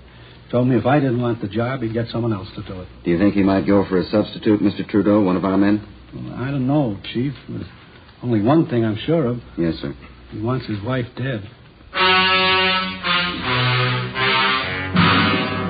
4:42 p.m. The meeting in the chief of detective's office went on. A man by the name of Charles Stone wanted his wife murdered. He'd offered $1,000 for her death. He'd approached two men to do the job. Both had refused. From the information we'd received, we knew he wouldn't stop there. There are a lot of people who'd kill for $1,000. It was only a matter of time till he found one. The plan was formulated, and Ben and I were assigned to the case. 5 p.m. Together with Captain Steed and Mr. Trudeau, we left Thad Brown's office and went down the hall to homicide. In your last meeting with Stone, Mr. Trudeau, you refused outright to have anything to do with this plan to have his wife murdered. Is that right? That's right. Did you leave any opening at all? Well, just to get away from the guy, I told him if I heard of anybody that'd do the job, I'd let him know. You think that maybe he'd listen to you if you went back and suggested somebody? Well, I don't know. He'd listen to me, but he's no dummy. You got to understand that. He's going to be careful. Mm-hmm. Well, which one of you is going to play the killer? I'd like to try it, Skipper. Who's going to fit the part best? Trudy here just told you that Charles Stone's no pushover. I don't know, Captain. This officer here... Me? Yeah, no offense, but I'd sure peg you for a cop. You would? Why's that? Well, I don't know. You just look like one, I guess. Well, Joe is a little closer to average height, weight. Yeah, that's what I mean, Captain. He doesn't look like a cop. All right.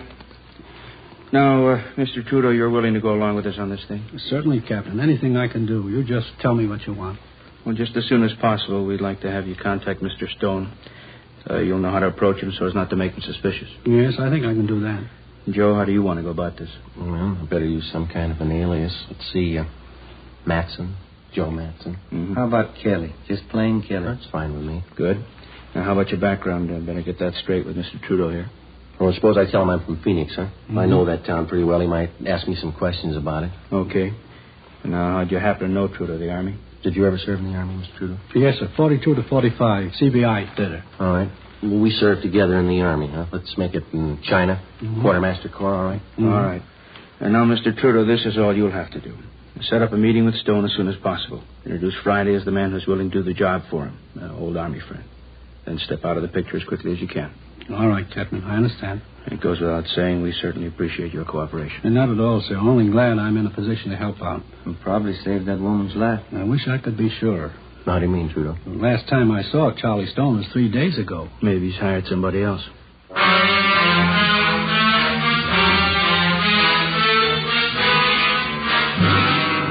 5:30 p.m. Captain Steed ordered 2 teams of men from homicide to watch Charles Stone's wife, Mildred, until further notice. For her own protection, she'd be kept under 24-hour surveillance without her knowledge. We checked the I Bureau to see what we could find on Charles Stone. He owned a gun, a .32 Smith & Wesson revolver. That's all we found. He had no criminal record. We knew of him only as a social figure from a prominent family, and supposedly he was happily married.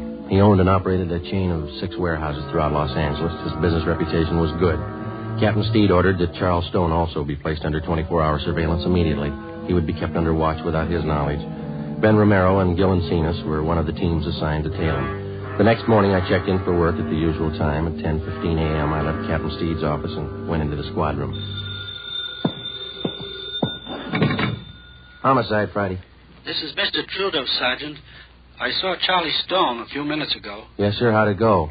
We talked about 20 minutes. I told him you might be willing to do the job. What'd he say? He wants to meet you.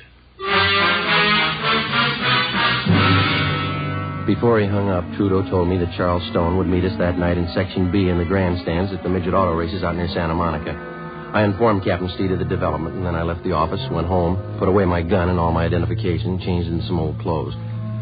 I boarded a bus and rode back downtown to the Skid Row area, where I rented a single room in a cheap hotel. I signed the register J. Kelly, Phoenix, Arizona. 5:30 p.m. I went to Koken's Cafe on the corner of South Main and Satella Streets. Captain Steed was waiting for me in one of the rear booths.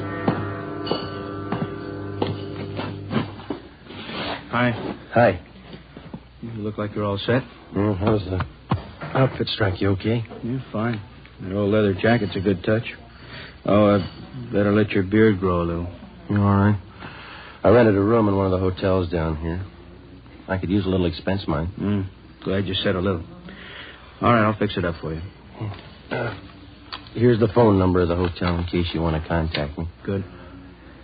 It's one thing that's got me a little worried, Skipper. Yeah? The legal angle. You know, you can get pretty close to entrapment in cases like this. Well, nothing to worry about. You just play it straight down the line. Yeah? The idea for the crime has to originate in the mind of the criminal. It's got to be all his idea. You just go along with him. Okay. Be sure and keep us posted. Yes, I will. Murder of his wife means a lot to Stone. He wouldn't want anybody getting in his way. Yeah. Be careful. That night I had dinner with Trudeau at a cafeteria on South Grand, and then we caught a bus and rode out to the stadium where they held the midget auto races. We found the seats where Charles Stone was to meet us, numbers 4 and 5, row 27, Section B, main grandstand. The auto races started. At 10 minutes past 8 p.m., Charles Stone arrived. He looked like an average, prosperous businessman, well-dressed, medium build, dark hair that showed a few streaks of gray. Trudeau introduced us, and then he left. Where are you from, Kelly? Phoenix? You like midget auto races? That's not why I came out here. Trudeau said something about a job. Sure. Guess he told you what it's about. Yeah? You ever handle anything like this before? I'd be a sucker to answer that one, wouldn't I? I just want to know if you could handle it. Trudeau told me about it. I wouldn't be here if I couldn't handle it. Delicate job. Gotta be sure it's done right. What are you looking for, references? Gotta be careful, that's all. What about me? I don't know you from Adam. How do I know it won't be a double cross? Don't worry about a double cross. Let's go below the grandstand. Get away from this crowd. All right with me.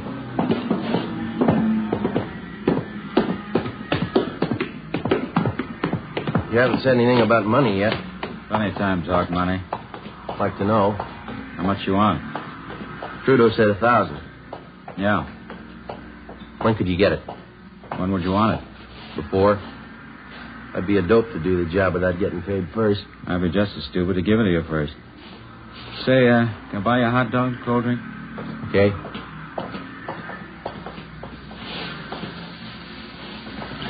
Miss? Yeah? 1 hot dog, couple of root beers? 1 dog, 2 beers. You like root beer? Sure. How about settling on the dough, huh? You do the job, you'll get paid. You can ask Trudeau if you like. He'll tell you I keep my word. Well, it's got to go fast, that's all. I may have a job lined up in Phoenix. I got to get that dough and some new clothes. Got to put up some kind of a front. That's why I need the dough fast, no waiting. You'll get your money. We can work out something. Hot dog, 2 root beers, 40. Mustard's on the counter.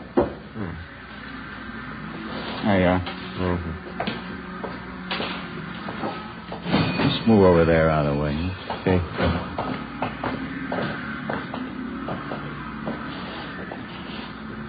But you haven't told me yet. What? How do you want it done? All depends. I haven't got my gun. I'm on the lam. Have you got one? No, I don't own one. Couldn't use a gun anyway. Too much noise. Well, make up your mind. We'll meet tomorrow night. We can talk about it then. Look, mister, you expect me to sit on this thing for a week? I'm not making a career out of just this one job. What are you worrying about? We'll set everything up tomorrow night. All right, how about $10 on the cuff? I got 11 flat. There's 5. See if that'll do. Now, how about that payoff, the 1,000? How do we set that up? We can talk about that later. Why can't we talk now? Look, Stone, I don't think I like your attitude. You haven't told me how you want the job done. You talk cute every time the payoff's mentioned. Take it easy, Take Kelly. it easy, nothing. I'm taking the chances. How do I know I'm going to get paid? How do I know you'll kill her?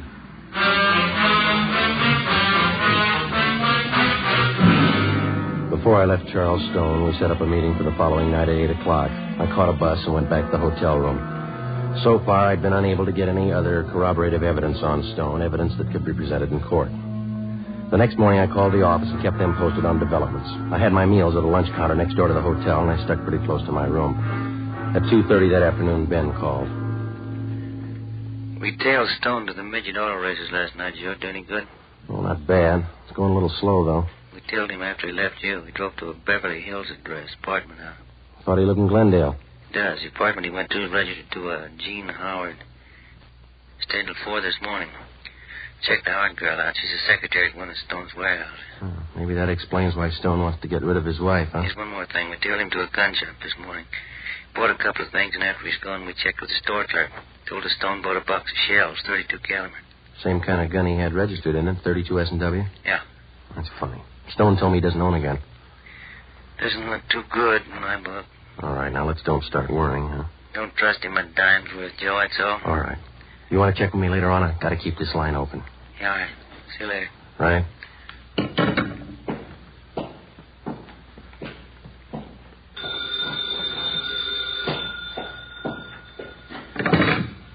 Yeah. This is Stone. Yeah. Job's all set up, ready to go. When? Tomorrow night.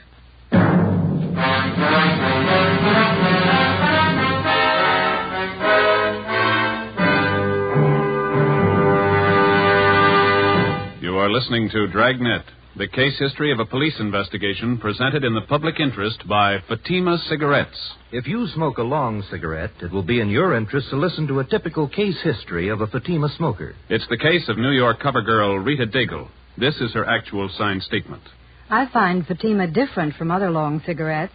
They cost the same, but in Fatima the difference is quality, and they're extra mild. You see, Fatima is the quality king-size cigarette because it contains the finest Turkish and domestic tobaccos superbly blended. And Fatima is extra mild, with a much different, much better flavor and aroma than any other long cigarette. Because of its quality, its extra mildness, its better flavor and aroma, Fatima has more than doubled its smokers coast to coast. So enjoy king-size Fatima yourself. You will find king-size Fatima different from other long cigarettes. They cost the same, but in Fatima, the difference is quality. Yes, in Fatima the difference is quality. Ask your dealer for Fatima, the quality king-size cigarette.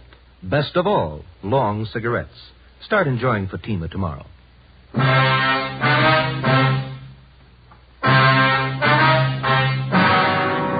Wednesday, February 19th, 8:55 p.m. Charles Stone picked me up in his car at the corner of Alameda and 6th Streets. He turned onto South Broadway and he headed down for the beach. He hunched over the wheel as he drove. I kept wondering how I was going to pin him down. We were less than 24 hours away from the scheduled murder of his wife, and I still didn't have a case against him that'd stand up in court. If he failed to produce sufficient evidence tonight, Stone had a good chance of going free, whether he succeeded in having his wife killed or not. I also had no idea what plans the suspect had made before he hired me to do the killing. There was a definite possibility that he might have arranged for somebody else to commit the actual murder and then set up a double cross with me as the victim. We knew he had a .32 S&W revolver registered in his name, but he denied to me that he even owned a gun. 9:03 p.m., we pulled up in front of Stone's beach house.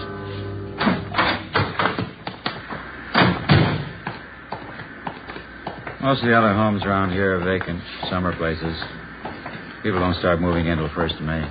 But you said you're afraid of the neighbors seeing you here. There's some living up the next block. Oh. Can't afford not to be careful. This one here.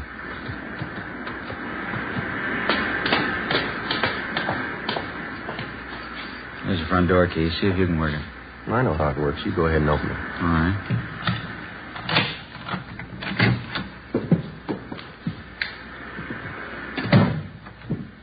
The living room, huh? Yeah, bedroom's over here through this door.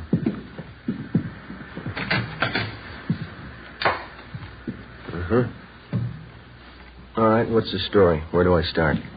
My wife should be here about 6 o'clock tomorrow night. She'll be coming down alone to get the house ready for a weekend party. When do you want me here? About 4 in the afternoon. Here. Here's the key to the front door. Better pick it up and hand it to me, huh? Okay, here you go. First thing you do when you get here is pull out all the drawers in the bedroom bureau, scatter things around, make it look as much like a burglary as you can. Yeah? Same here in the living room. Desk drawer, table, cupboards. Turn them inside out, throw things around. Leave my fingerprints all over everything? I've taken care of that. Old pair of gloves of mine. You'll find them here in this drawer, remember that. All right. Let's see now, Oh, yeah, sash cord. I'm sure this ought to serve the purpose. Shouldn't have any trouble.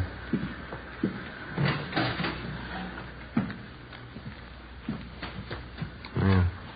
Piece of rope's pretty new. It's a little slippery. Won't be with the gloves on. She's not very strong. Shouldn't have any trouble. I'll leave the rope here in the closet. You sure she's going to be alone? Positive. Where am I supposed to hide? Let me show you. Here. Right by the front door. This closet. Yeah. When my wife comes in, closes the door, she'll probably go right to the bedroom and take off her coat. Follow her in, then do it fast while her back's turned. No screams. Neighbors might hear. All right. Want it clean and quiet. Do it as quickly as you can. Now, when you're finished, here's what I want you to do with her. What's that? Take the body and bring it this way. Come here. Here, I want you to see. All right. Across the living room to these French doors. Open this one. You won't have any trouble. Take the body out here on the porch. Come with me now. I want you to get this clear in your mind. Yeah, I think I got it. Take her down to this end of the porch. Right to the railing. Leave her here. It's very important. You understand? All the way down to the end of the porch here. I don't get it, but I guess it's all right. All right, let's go back in. Look, Stone, I may forget the layout of this house here. Could you draw a floor plan for me? I don't want to get mixed up here. No, there's paper on the desk there. You can draw it yourself before you leave tonight. What's the matter? Don't you trust me? Can't afford to take any chances. Now, what was it? Yeah. After you're finished, using the rope, I mean. Yeah. You'll find some rings on my wife's fingers. Take them all off. Big setting especially. There'll be a bracelet on her left wrist. Take that, too. What'll I do with them? Put them in this white vase in the mantel here. The rings and the bracelet. Don't miss any of the rings. They're expensive. Well, how about me bringing them to you? I can pick up my dough at the same time. No, put them in the vase. As soon as that's done, I'll leave here and go back downtown. I'll pick you up where we met tonight, 6th and Alameda, 7:30 sharp. Have the money for you then. Where are you going to be at 6 o'clock? I have to cover myself. I'll stay on at the office. Special conference. I don't know. I don't think I like this. What do you mean you don't like it? Suppose something should happen. I got no protection. I'd feel a lot better with a gun. I told you I don't have a gun to give you. Why would you need one anyway? Just feel a lot better, that's all.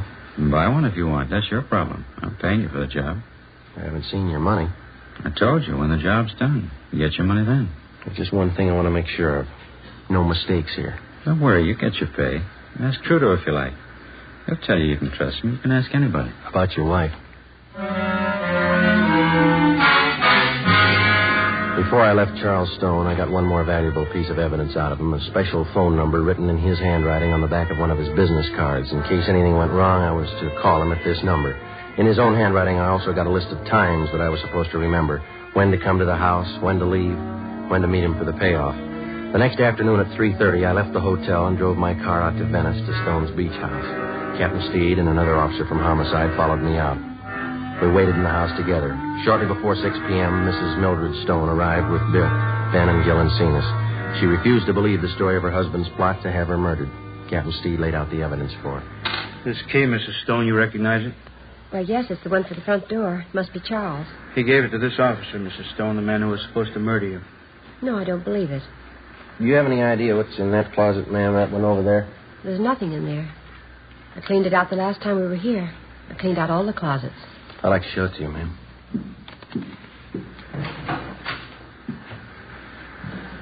Piece of rope? I never saw that there before. Mr. Stone gave it to me. It was supposed to be the murder weapon. Just one more point, ma'am. Over here, please. Do you know what's in this drawer here? It's empty.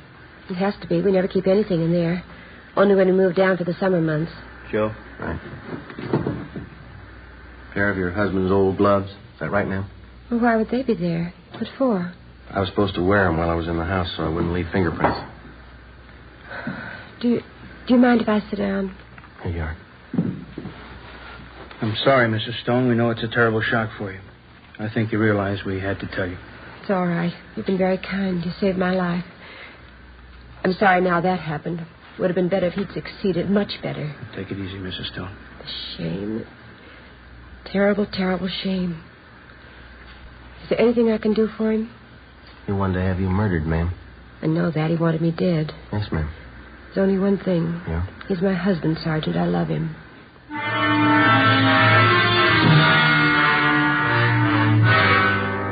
6:45 p.m. I telephoned Charles Stone and told him the job was done. His wife was murdered. He said he'd meet me at 6th and Alameda Streets for the payoff as scheduled. I waited. He failed to show up. At 7:30 p.m., Stone was placed under arrest as he parked his car in front of their Venice Beach house. A loaded .32 caliber revolver was found in his pocket. He was taken back to the city hall, the chief of detective's office. Ben and I waited outside the open door. We could hear Thad Brown start the interrogation inside. Do you know what we have you down here for, Mr. Stone? No, I haven't the faintest idea. What would you say if I told you your wife had been murdered? I think you were crazy. What would you say if I told you that you're accused of her murder? It's silly. It's ridiculous. I've been at work all day. I can prove it. All right, Friday, come in. Yes, sir. You ever meet this man before? I've seen him on Skid Row. I don't know him. Do you recognize the man you hired to kill your wife? I don't know the man. I didn't kill my wife. I don't understand all this. The name's Kelly, Mr. Stone. He's some fake officer. He's a Skid Row bum. I don't know him. I don't think that's going to make it, Stone. Both you and your wife have been tailed constantly for the last couple of days. Photographs taken. Midget auto races. 6th and Alameda. Beverly Hills apartment. Crazy. You don't know what you're talking about. Mike, would you send the lady in, please?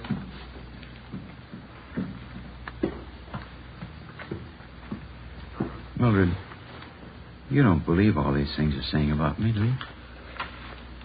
Here are the rings, Charles. The bracelet, too. I didn't realize how much you wanted them. Molly, I didn't mean it. I didn't mean it. I don't know what I was thinking of. There, Charles. There, it's all right now. You'll feel better in a few minutes. Yes, ma'am.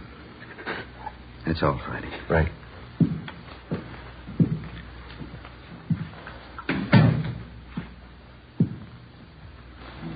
What's it look like, Joe? He's starting to talk. It's got me. He tries to have her murdered. She goes to bat for him. What's it prove? She sure must love him. What do you think? How about a cup of coffee?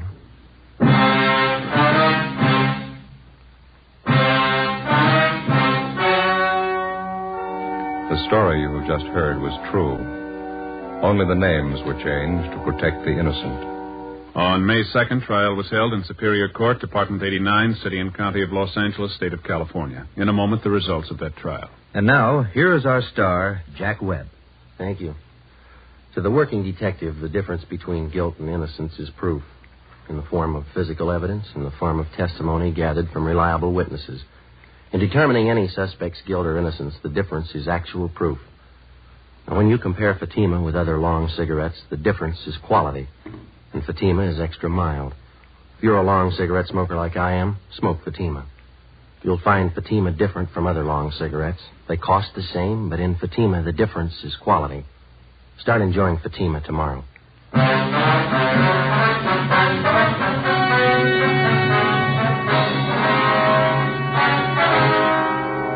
Charles Farnsworth Stone was tried and convicted on soliciting the commission of a felony, 2 counts.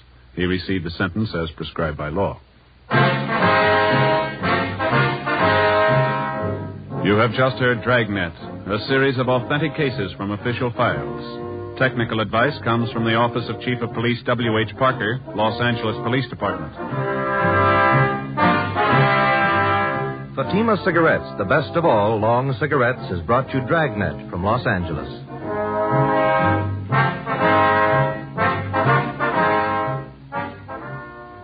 Hi, folks. This is Bob on the air for Chesterfield. Every Tuesday night, consult your local paper for time and station Hope. And Bing, on the air for Chesterfield every Wednesday night, Crosby. I've called this little seminar to teach our new boy the ropes. Say, Sag, I think it's only fair to warn you, with me selling Chesterfields this year, you'll have to limp along lively to keep up. Oh, say, since when have you been any competition, lover boy? When we're in pitches together, who always gets the girl? Which only backs up the old saying, everybody loves a fat man. Seriously, friends, Skinflint and I, we do agree 100% on this. Chesterfields are milder. And they leave no unpleasant aftertaste. So always buy our cigarette, Chesterfield. The best cigarette for you to smoke. Hear Hope and Crosby Tuesday. Next, We the People on NBC.